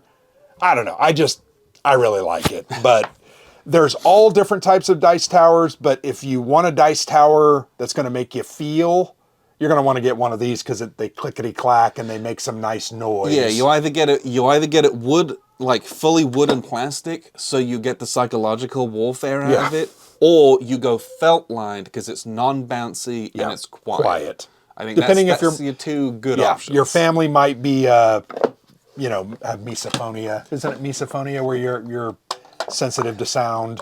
Is that sure? I don't know. There's like It's not mesothelioma, but misophonia. But anyway, dice towers, dice trays, a very valuable addition to any Wargamers collection. And I have, as you can see, I have like 5, and I think I have 2 or 3 more. Yes. Let's talk about counter trays. Yeah. Because I think that's something that it comes up a lot. And having said that, I left all of mine. Okay, I will go get them. Can you bring that whole stack of stuff? Yep, I will. Sorry. No, that's okay. I'm deeply disorganized. I'm ashamed. We have okay, some of this stuff is a little, we'll talk about later on. I love a good counter tray because I love to keep my counters organized and clipped, and they just look really nice. Yes, so there's a couple ways to store your counters in games. A lot of games come with baggies. And those work fine. Most games do not come with enough baggies. Yeah. So you can always go on Amazon and just buy bags of bags. We spent money on bags. Get a bag of small ones and a bag of big ones. Yeah, so these last forever. I think these are like 2x4 and these are 4x6. Yeah. I'm pretty sure. And you get like 100 in each one. That'll last you a long time. I think we bought like 6 or 8 packs We of bought those. them in bulk. Yeah. So I'm never buying them again. Yeah, never. But bags are bags of bags, right? You can organize things. It's fine. Totally functional. Works well. Yep. Counter trays are put out by a number of different companies in a number of different configurations, and they can help you to be a little more organized. So you don't have to root through the bags to find the bag you need. My only complaint about counter trays in general, right, is if you let me just show you a GMT. The classic right? GMT. The classic GMT. If I have a big war game, there ain't no way they're all fitting in here. I'm going to need at least 2 of these. Yes. And then they're going to be packed, right? Each well is going to be so packed, it's very hard for me to identify what's in here. Right? Or you need 2 trays and that doesn't fit in the box. No, exactly. And that's my complaint. I think they all need to make sure they have 3 and 4 inches boxes so that I can have 3 or 4 trays to keep my game nice and organized. That's my only complaint with all war games. I just wish that they would think about that. So, please. Typically a counter tray is a 2-part, and you literally have this, which is full of wells, and you put I put my tanks in here, my men in here, and then like my disorganized markers, right? It's for organization, and it has a lid, usually a separate piece, that clips on, keeps it all organized, and these are the size of the box, so they fit in it. And more often than not, most war games, you can fit 2 of these GMT trays in, generally. Yeah. Not always. And so this is when you get into if it's a card-driven game, cards are your on the top, laid out. And that's a nightmare. If it has the mounted maps, good luck. Yep. If it's got if it's got paper maps, you can usually fit a couple of these in with some dice. So some of those games, it's I don't want the mounted maps because I'm not going to fit them in my box. Yep. But the GMT ones are a classic. Mm-hmm. This is what I started with. And these cost, GMT trays, it's is it 3 for $20? It used or 4 for $20. It used to be a pack of 5. Pack of 5 for $20. And it was depending on. Okay. I don't know how much they are now. Who knows? So, but GMT, that was all we were using at the time. Then we discovered Lock and Load started doing their own ones, and DVG also does, but we don't have many DVG ones. they're very similar to this in that if you compare, these lock and load ones are much, much deeper. Yeah. And that's partly because they use much thicker cardboard for their counters, or their games have a lot more counters in them, especially some of the big games. And so these wells are just much, much larger. But they have the little lid on them. Functionally, they're identical, other than they can store more. So instead of needing 2, I just need 1. Yeah. And so then you get into, well, how much do I want to break my units out and organize them? Yeah. You can organize them less in this, but you only need 1 tray instead of 2. Yep. We have also, there's a company that makes these Aegis trays. So it's Flying Buffalo distributes these. The Aegis trays were kind of a relatively new thing that came to the market comparatively. A couple of years ago, I think. Yeah, and the sell with these is that they don't have as big of a kind of outside border on them. The wells are larger without increasing the size. Yep. So they make a more efficient use of the space. And where this is kind of a 2-piece, it's just like a lid kind of on top.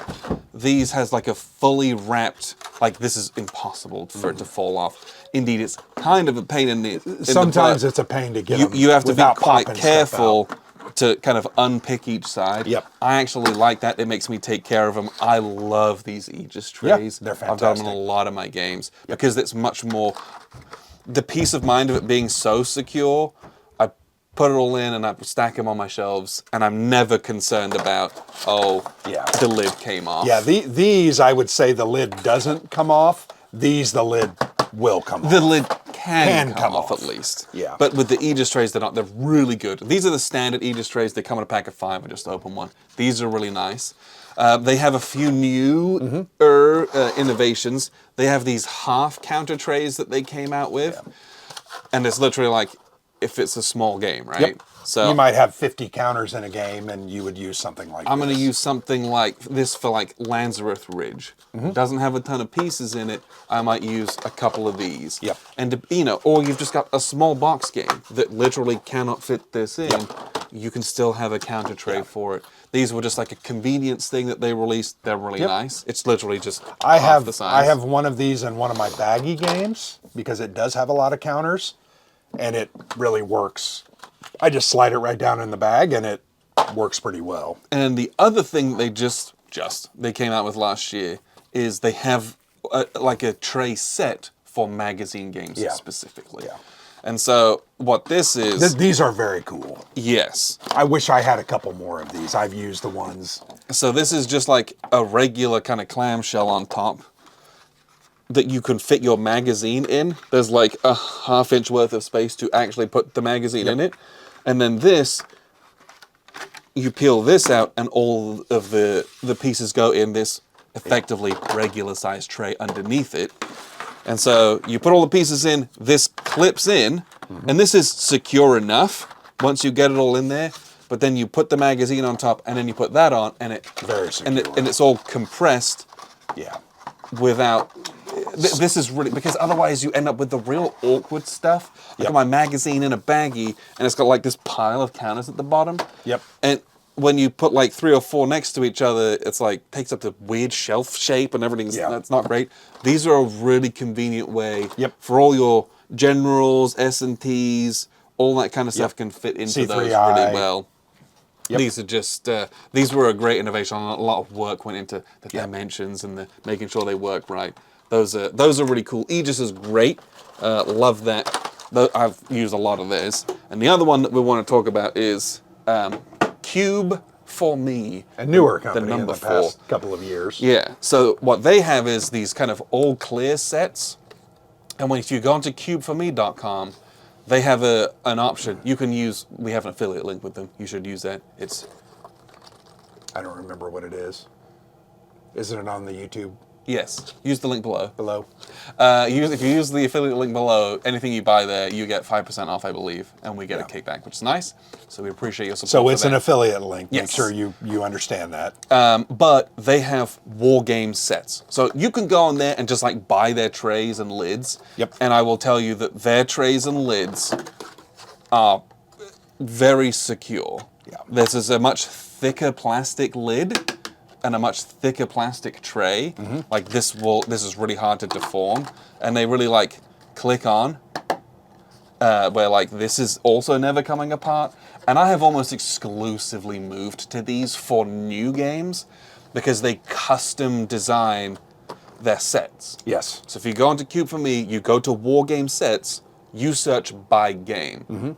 And so you go to... So here's Wargame sets. You click that, and it says 419 products. And so they have Afghanistan 85. So the game we talked about tonight, they have a set that is going to run you $2 to $7. Depending on how much Because of it they you want. probably have the card boxes if you want them. And you can or get you like just get the lids trays. or no. Yep. And Yep. there's configurations within that. But you go on there, and it will be the exact shape and size trays that you need. Of the box. And it shows you how to fill them all out. Yep. And at this point, they only put out sets that fit perfectly in the box. Yep. There was a time in the early days where like, oh, there's a little bit of lift lid. They've revised almost all of those now as well. Well, my one complaint, and now it's not a problem, is like my Pericles one, it doesn't fit in the box. Yeah, and the lid's like, and I've almost considered just going back to what I had because it drives me nuts. But they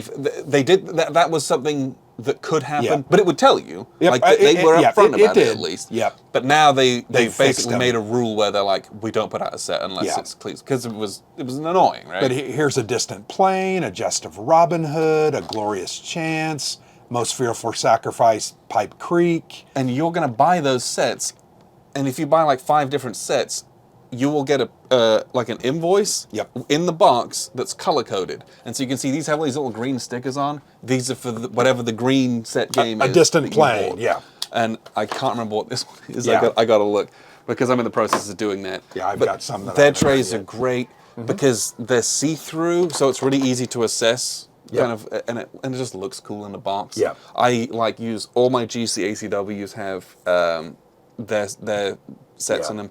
Well, the new ones they've made is they literally cover the entirety of the box. Yeah.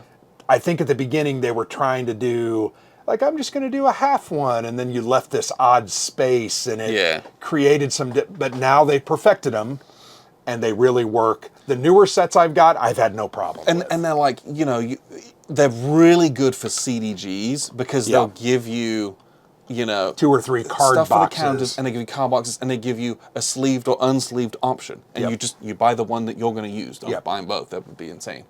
I mean, you can if you really want to. I guess you could. Something that they did that is brand new. I think they just released it like last week. They sent us. This was very gracious of them. They sent us some kind of some copies of this. Is they've got a new kind of set of trays.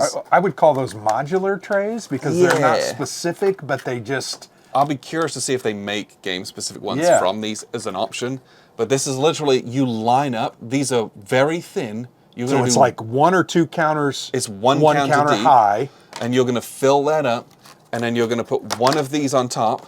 So these are both tray and lid. And you're going to fill this up. And I'm going to do this. And this is perfect for something like a long war game where you have a reinforcement schedule. Because you just set up the reinforcement schedule in these. You could even print off little labels, right, and put it on top here and say 7th Corps or whatever, and that's where they are. Or you think of like the Simonich games where like the turn is printed on the counter. You just put all the turn 8 turn guys. 1, turn 2, turn 3, guys. And they're laid out just like you have on that the counter sleds. Your counter sleds are now your counter trays.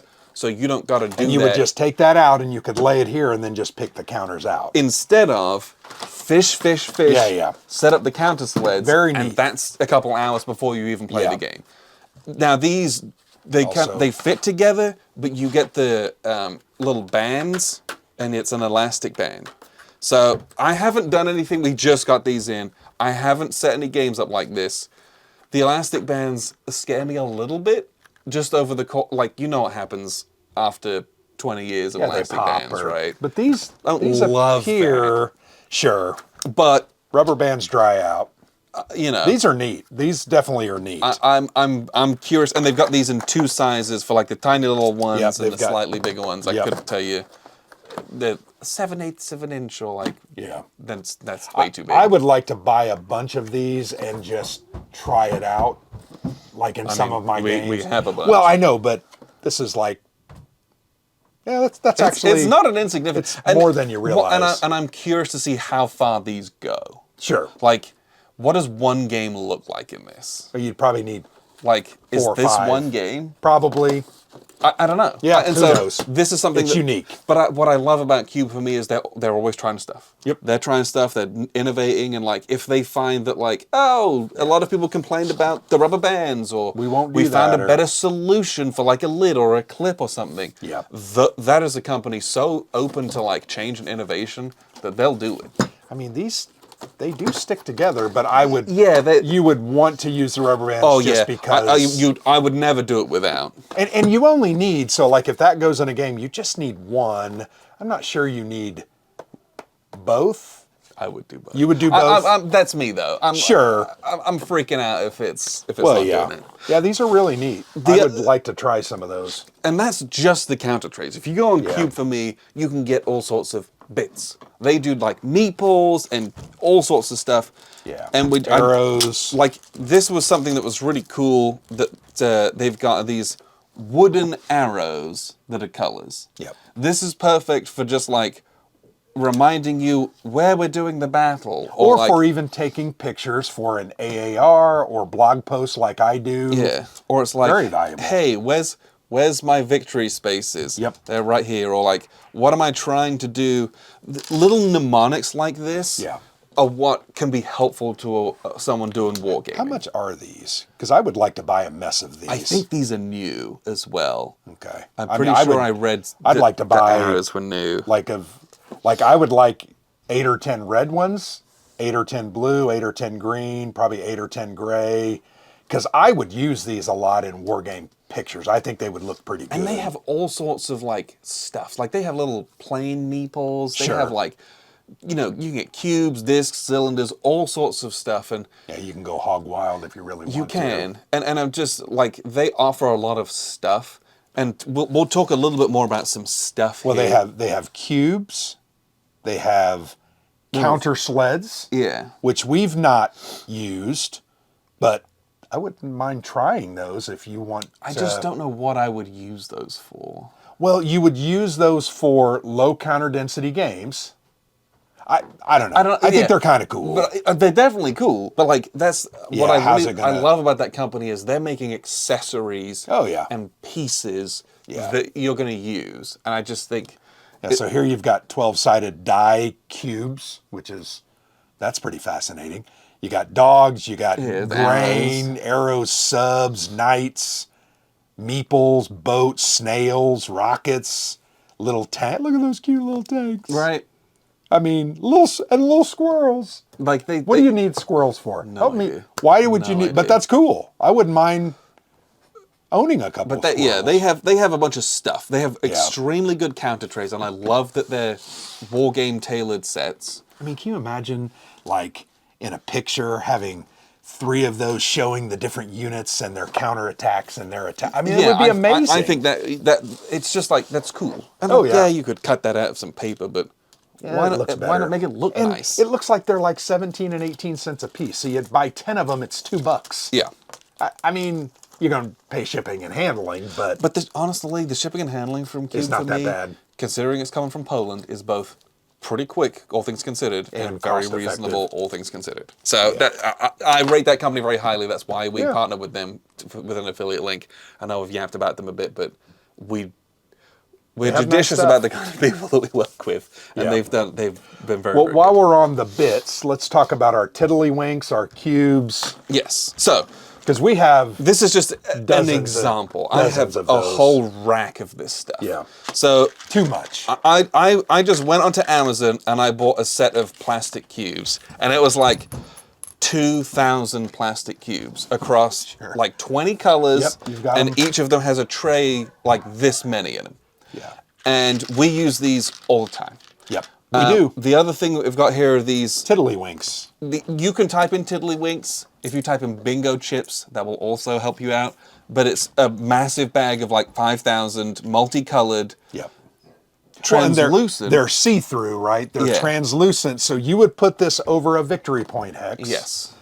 And you would still be able to see the name, the terrain underneath it, but it identifies mnemonically on the board, I got to go here. And this is what we use the bingo chips almost most. exclusively for. Yeah. Is like, I will mark out, hey, these are the victory conditions, but then you might have secondary victory conditions. We're going to get a different color out, and I'm going to mark those out.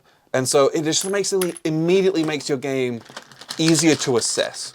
Geographically, where am I at? Where do I need to be? The other thing I use these cubes for is when I'm doing solo games, or even sometimes when we're doing big games and units have one activation, I will put this on top of the unit once I'm done activating. Have I gone yes or no? Yeah. Or a lot of games that we play will have units that are locked. They don't move until turn 5. So you put that big old on red it. cube on top of them. I don't touch anyone.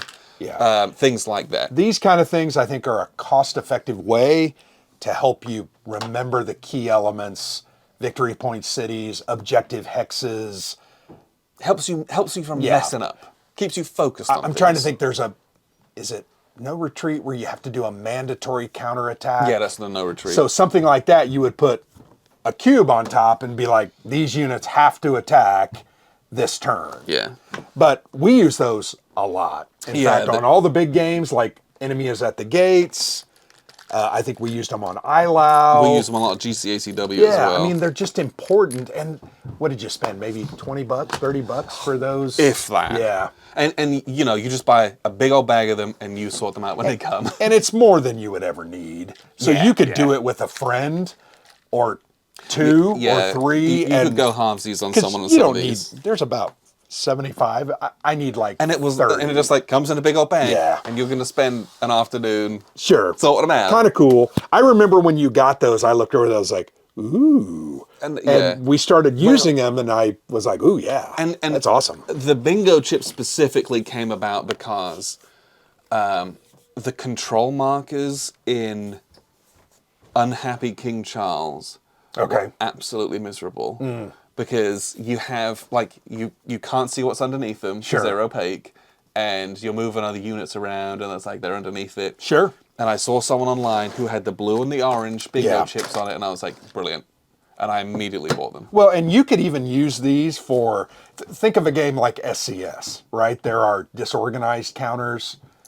Yeah, you could go that far if you wanted. Orange is disorganized because the problem with those DG counters is I can't see the counter underneath. Yeah. But this you would put on top, knowing that this means DG'd, and you can see through to the unit's information. And SCS is also a great example of when you're doing your artillery fire, which ones are fired and which ones haven't. Yep, exactly. You mark them with a bingo chip. Very you mark important. them with a cube. Like, just, you do a ton of them in one big phase, and you're like, oh, we resolved a bunch. Oh, crap. Did I do this one now?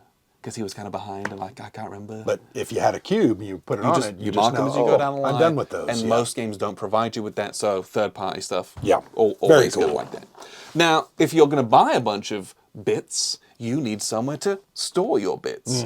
So we're going to talk about component trays. Sure. So We got these. the good old-fashioned condiment cups, right? I'm going to put this one here because that's also a great chit draw cup. You could fit almost your entire hand in there and drink your coffee. But don't put your counters in there if you have coffee in it, though. Oh yeah, that would be bad. Now you can leave the stuff in your counter tray. Sure. But the problem is if you're playing a big 2-mapper, I'm sat over here, you're sat over there. I'm not passing that over the maps every freaking time. Yep. So instead of making a big pile and making you clean up, get your little condiment cups, give me a handful of the DG markers, give me a handful of the ammo markers, done. You can go to Goodwill and get a set of little condiment cups for no money. Or even, these are the same thing, right? These are made for sauces. I think I got these at Crate and Barrel. Yes. Which seems ridiculous, but they were very affordable. But you're supposed to put like mayonnaise in These those. aren't affordable anymore. Oh, well. We actually, because we recently rebought some of those and they're like $8 each. Oh, wow. Which is kind of insane. I want to say I got like 10 of them for like $15. It used to be way cheap. Those are not cheap no more. But I use these for chit draw. I use these for storage of administrative markers. I use them for storage of cubes when I'm using cubes in a game. And this is what I do when I do my solo gaming. The other benefit I have for these is this is where I store my counter clippings as I'm clipping my counters. So I clip them on the thing here, and then I, and then store it in here. And then I, like a freak, I keep these up on the shelf, and I have different, I'm just kidding.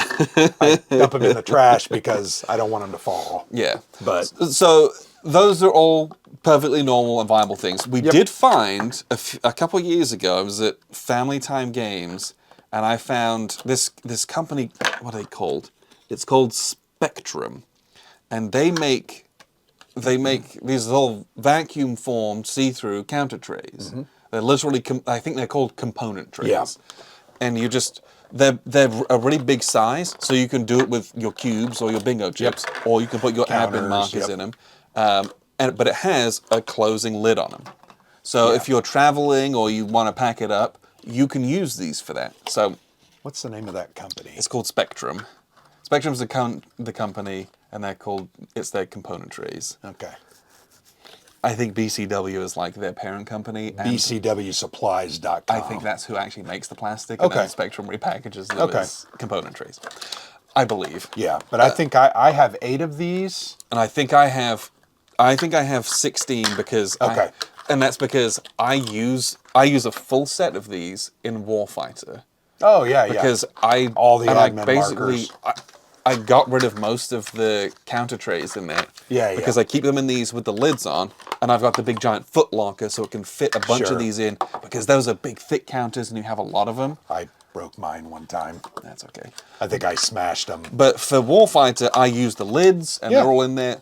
Most of the time, I don't use the lids. I just got a stack of these, and I just, hey, we're playing a game, whoop, get them all out, divvy out the components, and so then I can have a couple over here, you can have a couple over there, but I'm going to be reaching around, doing all that stuff. But these are very affordable. These were a great option. Yep. If you didn't want to, steal your significant other's Sure. condiment cups and get in trouble. And then you can order, to be honest, one of these beautiful TPA ceramic in the link down mugs. below. You can order them. I think this is like, I want to say it's like $12 or... I should know and I don't. But I have this and I use it as chit draw quite often. So I broke mine. I dropped it like a... yeah, like a doofus. So I was getting it. Yeah. All right, so that's storage. Yeah. The only other storage kind of thing that I have, this is kind of unique, is I have this kind of deck holder. Yeah. And I got this very specifically.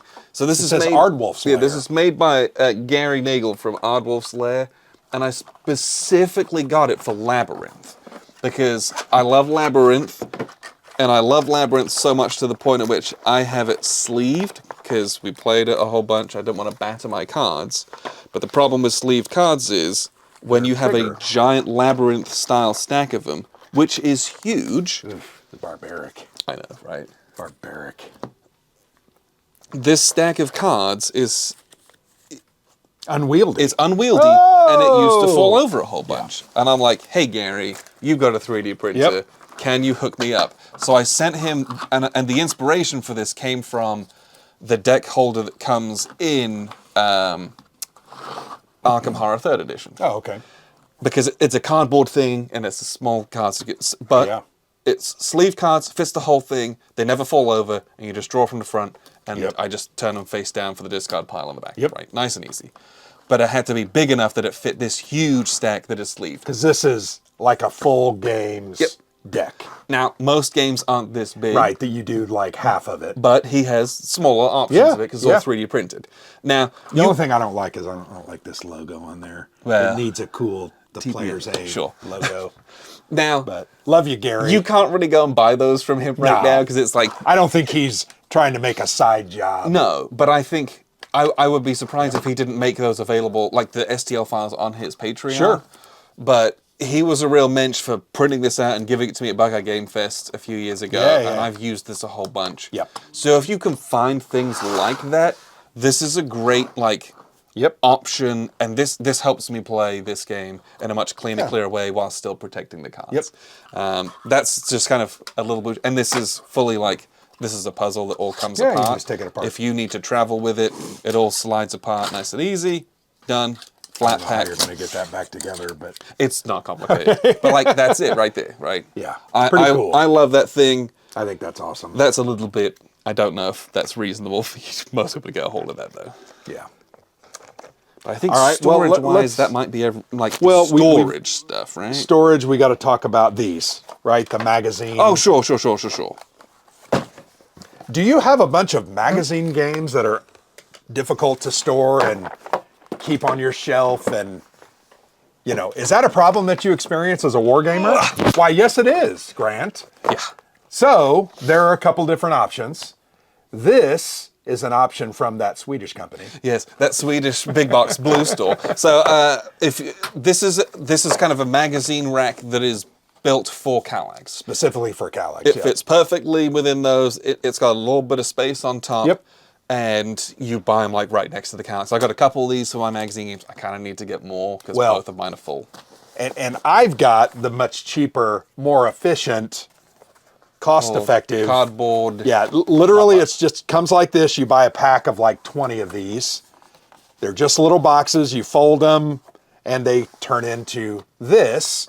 And I have some C3I games there, some polybag games. And make sure you just hold the bottom when you pick it up. Yeah, and this one I don't have, but one of my others, and I meant to grab it, I have a label that actually lists all the games. Nice. Actually, it's on this. It's like here, which doesn't make sense, but I couldn't get. But worse I just couldn't get it. You could just write on it. Right? 100%. You could do that if you needed Yeah. to. Well, these are made to be thrown away. I got these on Amazon, and I want to say I got like 30 of them for $20 or something. Yeah.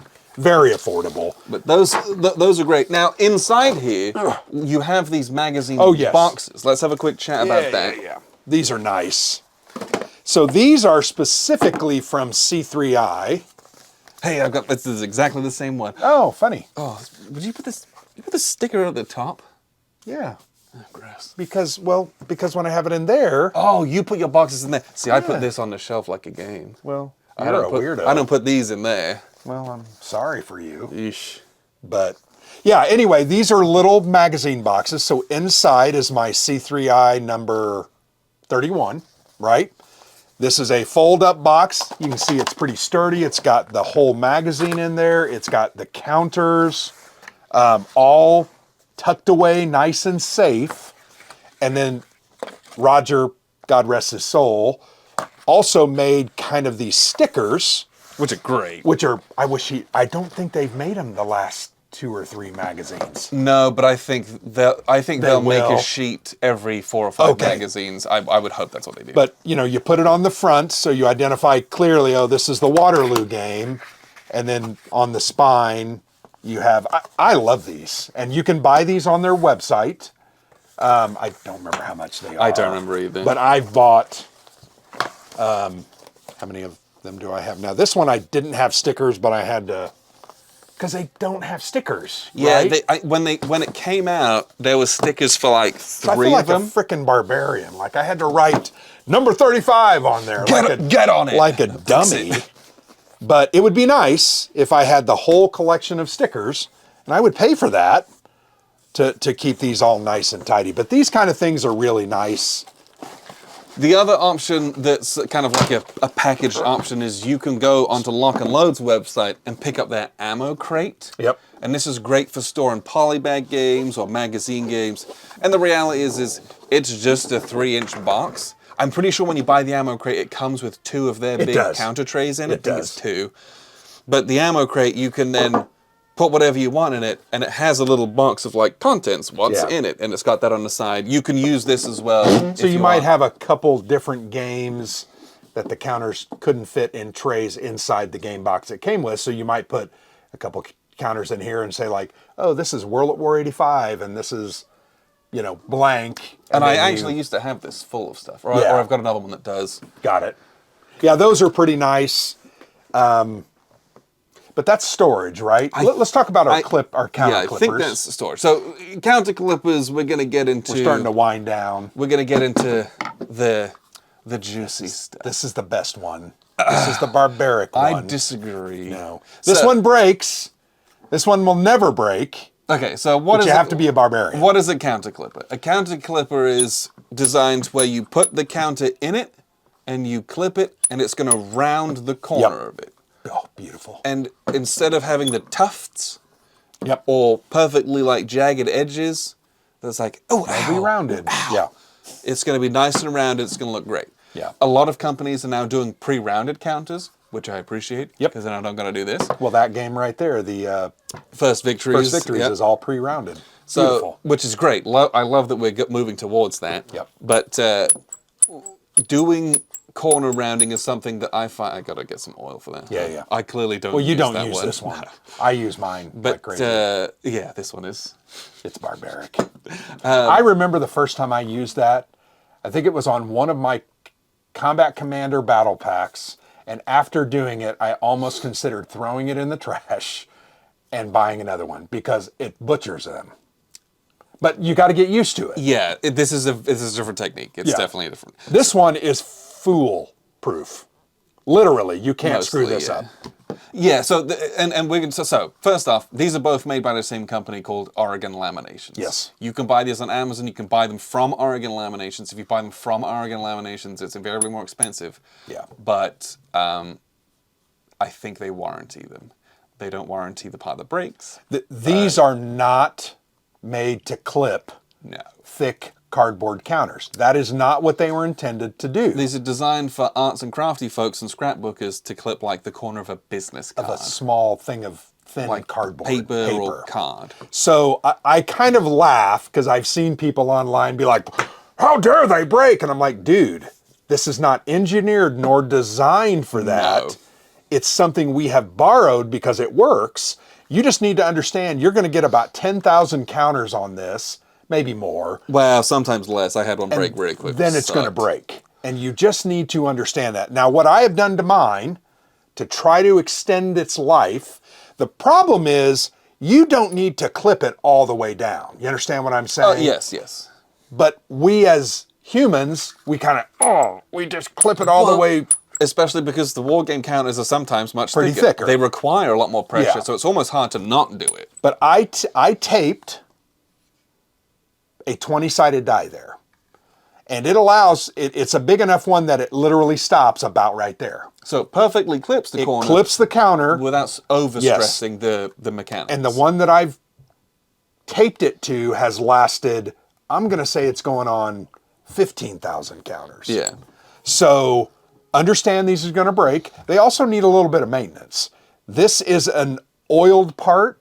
You need to oil this every once in a while or it's going to rust, which is going to lead to dirt and stuff getting on your counter. But you also need to clean it, keep care of it, get the stuff out because Yeah, all 'cause that you will, get so much dust. it just and gets residue jammed in there. There is a spring. Now, I think Zillablitz has repaired multiple of these, Yeah. and I think he has a video. I've seen a way, yeah, because the reality is the way that this breaks is because this is all metal. Except for the plastic. The hinge part is plastic. It's so stupid. But it's made for thin cardboard. That's the part that thin stresses paper. and breaks. Yeah. I've seen people who have like carved a wooden Yeah. replacement to like fit in there and Yep. use that if they really want to. And these are you can about do that. 50 or 60 bucks. So they're not cheap. And that's why people get uptight Yeah. about it because it is Sure. not cheap. And they've never been cheap. No. And they're only going to get more expensive. Yep. This thing, however, this is their deluxe one, right? Is this a torture implement? This Can it also this double? This is for pulling teeth. Yeah, there you go. There you go. Yeah. This thing is all metal. You're going to throw it and it's going to go through a window. Nothing's going to break on there. No. No. That being butchers said, counters a little bit. that being said, my one did break. Really? Yes, this is a new one. What? How did you break it? The spring the spring rusted and it broke. Because you didn't keep it maintained. I didn't oil it, but Yeah. but if you'd oiled it, that was no maintenance, but it was 8 years. Yeah, right. So like, it was worth it. you know, and this is And this is cheaper It than is this cheap. one. This one's like 30 or 35, whereas this one's like 55. Yeah, I think. or it's similar to that. Like yeah. that's the difference. Now, This is not as nice as a handle. It requires more force because this is a stronger spring because it's all metal pieces. But you get a workout. You do. So switch arms. Otherwise, you end up gonna like be you'd be Incredible Hulk over here, and Yeah. you'd be me over here. Yeah. But this requires a little bit more finesse Yeah. because it is possible to screw it up. And so like clip the blanks first, or clip a game you don't necessarily care about first. Yeah, to get the feel. And you'll see it. And there are some games that I won't use this for. Got it. If you have the old Avalon Hill games that are like have all the center nubs as well, they don't fit flush against the angles, and so it's really easy to mess them up. Got it. So there's stuff I just don't use this for. The other thing is with this, the counter goes onto this plate, like and a you guide. just clip the counter. Yeah. With this, the counter goes into it, so you can't see it. You do it by feel. Yep. But the other part of that is that there are some games the counters literally do not fit into Yeah. this. They're too thick. There's not many Yeah. that need clipping anyway. But I remember it was Reds by GMT. Those Okay. had like these massive thick gray core Red counters. Winter or Reds? No, Reds. It's Okay. over there. Got it. They physically just don't fit in a slot. There's no way to do it. So I Yeah. clipped those with the deluxe one at the time. And there's been a couple of other ones where that's the case. Although that is rare, just know that is also Yeah. a limitation of it. Most games will fit in it. A couple don't. But I prefer this because I have the technique down, and so I can do it no big deal. But also, it lasts. It just lasts. Sure. Keep that one away from me. Yeah. I will continue to buy these about every 3 years. Yeah. I'm good with that. And I was Barbarian. annoyed because I had bought one and it broke, and I bought a replacement for it because the first one lasted me for about 2 years, I think. Got it. And then the second, Which probably number of counters was 10,000? it's so hard. hard to That was tell. the early days. I was collaborating with it, Yeah. and then the second one lasted for about 8 months, and I was pissed. Yeah. Because they're it was expensive. expensive. Yeah. And it was at that point I bought this one, and that lasted me until like last year. Okay. And it crapped out. Like 8 years. Yeah. So you know, Counter clipping. counter clipping. You can use To clip, You can use a toenail clipper, but are you a barbarian? stay away from me. Yeah. Well, if you're going to use a toenail clipper and you're going to use that, please stay away from me. Yeah. I will use the deluxe edition because I'm a snob. But to clip or not to clip, the answer is easy. Clip. Always clip. It's great. Always, always, always. All right, we got 2 more things. So Let's talk about these because I use these quite a lot. I wish they weren't warped though, or curved. interesting because I love that they're curved. I don't like that they're curved. I love that these are curved because it is impossible to knock them over, basically. Well, I would prefer to have one that's just straight and was reclining a little bit, but So these I do use these a lot. These are called, if you go onto Amazon or anywhere, these are called playing card holders, Yep. I think is what they're called.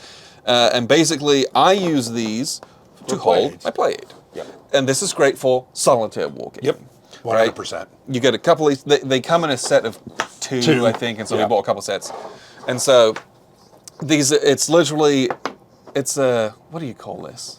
Well, it's like, it is wood, Is it plywood? but it's What's this layered composite wood wood. called? Composite's more like fiberboard though, isn't it? But don't you think this is fiberboard pressed together? It's layered. If you look at Sure, the layered it rather is. than it being particle board. Sure. This has a name, and I used to know. They're it, but I don't nice. remember what it is. They're nice. But basically, you put the played card in it.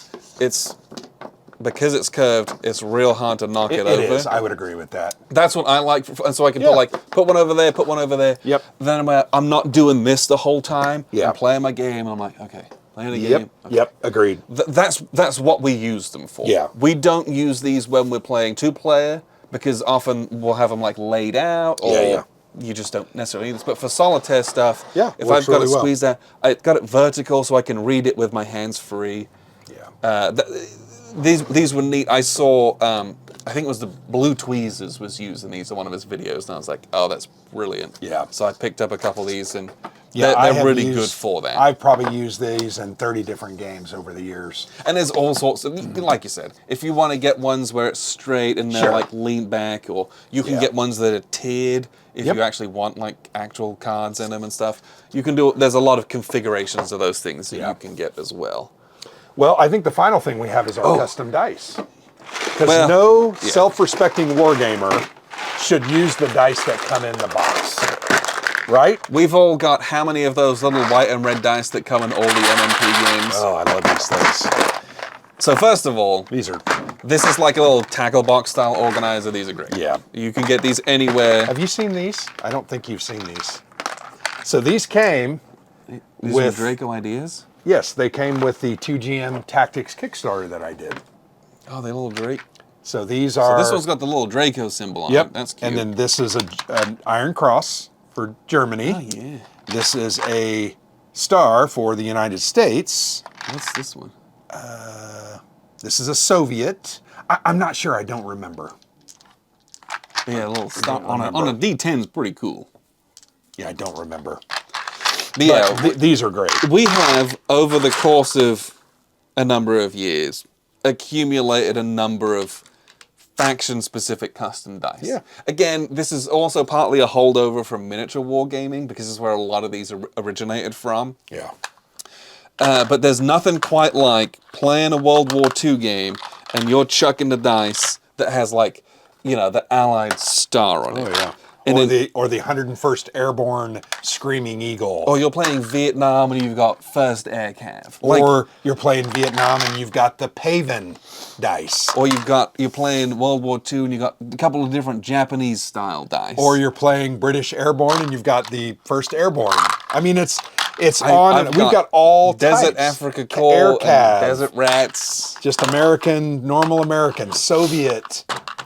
I got Japanese. And you can't forget the Italian ones, which have the symbol on the ones, which is a crime, but it's also kind of funny. Here's the roundel for the British. For the British. Oh, and we got the orange ones for Orange Shall Overcome. Yeah, and I Felt didn't like- get those because Oh, you don't? No, You do. You got them somewhere. no, I don't. These are all my dice. You do, It's fine. because a pack comes with more than this. You never gave them to me. I wonder if they're in the box. Probably. It's fine. I got enough dice. But yeah, this is like super extra and bougie, and you do not have to do this. Oh, and these are Fallschirmjäger. But if you search for things like Flames of War dice, They're hard to find. yeah, They really they are. used to make these. What's the company that makes that? Good gracious. Warlord games. Warlord does make them. Warlord's a great space for these because they make them for whatever that game is. Bolt action. Yeah. That's a good place to get them. They have a whole bunch. Gale Force 9 has had some. They used to. They had like World of Tanks. But what's frustrating is that Gale Force 9 then went to like custom dice Yeah. that don't have numbers and symbols on them. They're like funky and they're not. What are the a bummer. Israeli dice for the Israeli Arab Wars? Yeah. And What are these? I can't orange find the ones? Arab ones though. Oh, DAC. Oh yeah. No, these are DAC. Those are DAC. Those are Desert Rats. These are Desert Rats. Yeah, there was. And that's, Some of that's- those I'm jealous of. If you because we've- find these kinds of things, I recommend you got to pounce on them. Oh, yeah. Because the guys who make Flames of War, they also made Team Yankee. Yep. And they had a ton of this stuff, and they used to have like, you know, Iraqi dice and Syrian dice. Oh, You know, yeah. think about playing Valley of Tears with all that kind of Oh, stuff. it'd be amazing. It's like just to pimp it out. Yeah. Just to like because. And it's super unnecessary. You don't waste your money doing that. But like, But it's cool. it though. would look cool. Every time we play a North Africa game, you get We out always fish these out. Desert Rats and DAC. It's just what we do. And the Italian dice. I wish we had better Italian dice because the symbol should be the 6. But it's so It just yeah. ain't Some of that. it's just like really hard to like find and get a Yeah. hold of, and a company will make them, and then that game line goes out of print, which is And then exactly they what happened stop. with Flames of War. Yeah. And it's like they're done. You never see them again. So if you Nope. find stuff that you like, Buy you got to 'em. get it. There's an Australian company that does Napoleonics dice. Ooh, we need to get some of those. I've Because we got a lot been of looking at them Napoleonic for games. like 6 years. Okay. But they never have Never. them in stock. Got it. Like although they have like some of them, it's like all the crappy ones. I'm like, Sure. Get the good ones. I'm like, dude, get them all in stock, and I will spend more Oh, money then is and responsible. And typically, I would say we try to have about 10 dice of each faction, right? Isn't that kind of a good number? Yeah, because then if you get a bucket of dice game, you Yeah. got them. Or if you just need twos. But then it's like, I can use them in a couple games. And Or I can spread them around the table. Yeah. You know, when we played Ardennes 44, you know, we had a couple piles of dice around the table. Because you literally, was we're over cool. here, we're over there. And we're then over if there. they roll poorly, I can throw them Or get the and hammer out. fish out the next two. Yes. You know. But custom dice, I think, to me, are the pièce de résistance Yes. of Wargame accessories. They're the least necessary, but the most awesome. beneficial. Yeah, I love them. Yeah. But I think that's all of our accessorizing. I would also say you need good lighting. yes. I think that's something. We have good lights, but they aren't good lights when you have a plexi because they create well, they're not good for pictures. too much. They're not good for pictures, but they are really good white, clear lights. I have one of those construction lights that I bought, plugged into the wall, turn it on, it shoots at the ceiling and It's like reflects. almost like a big floodlight It in that really way. works well for my videos, for my gaming, but good lighting. And then the most important accessory for a grognard is your glasses. Yeah. These are my reading glasses. Mine are permanent, so I don't have a choice if about I it. didn't have these, I wouldn't be able to see the counters. And I always have two pair, right? I'll bring a pair in with me, and then I always have this pair in the car. So, to me, that's the ultimate accessory. If I don't have these, I ain't playing no game. Yeah. I'm just not going to be able to do it. So, anyway. But yeah, That was fun. War game accessories. I know that might be not the most Should be helpful. like the Sure. most sexiest of topics, but Well, we considered doing like games that we have had a vastly different opinion on from each other. Like, Yeah. I liked it, you didn't. Or you liked it, and I there's, didn't. there's a few of those. There's 3 or 4 that I could think But I of, think but we need need more to time. spend more time with that because I Yeah. think that's an interesting discussion. It to would have. be. And we've actually talked about doing Something kind of like stuff that. like that before. Yeah. But yeah, this is one of those things where like people are like, oh, what's your dice tower? Oh, where'd you get those dice? Oh, and they ask like 100 times on 1,000 different videos. It's like, let's put it all in one place. Yep, there you go. So that you guys know. So it'll be a resource. What we use or the kinds of things that are out there. And if you have cool stuff, let us know in the comments. I want to know what you guys use that we didn't talk about today. Sure. That's for sure. My box is coming apart. Oop, I got to fix it. You got to get the metal ones. I That's know. all I'm saying. Well, if somebody would order those for me, I would pay them back. Well, maybe when I pick up this shelf, I'll get some of Okay. those. So, thank you very much for tuning in. I've been Alexander from PlayZaid.com. And I'm Grant.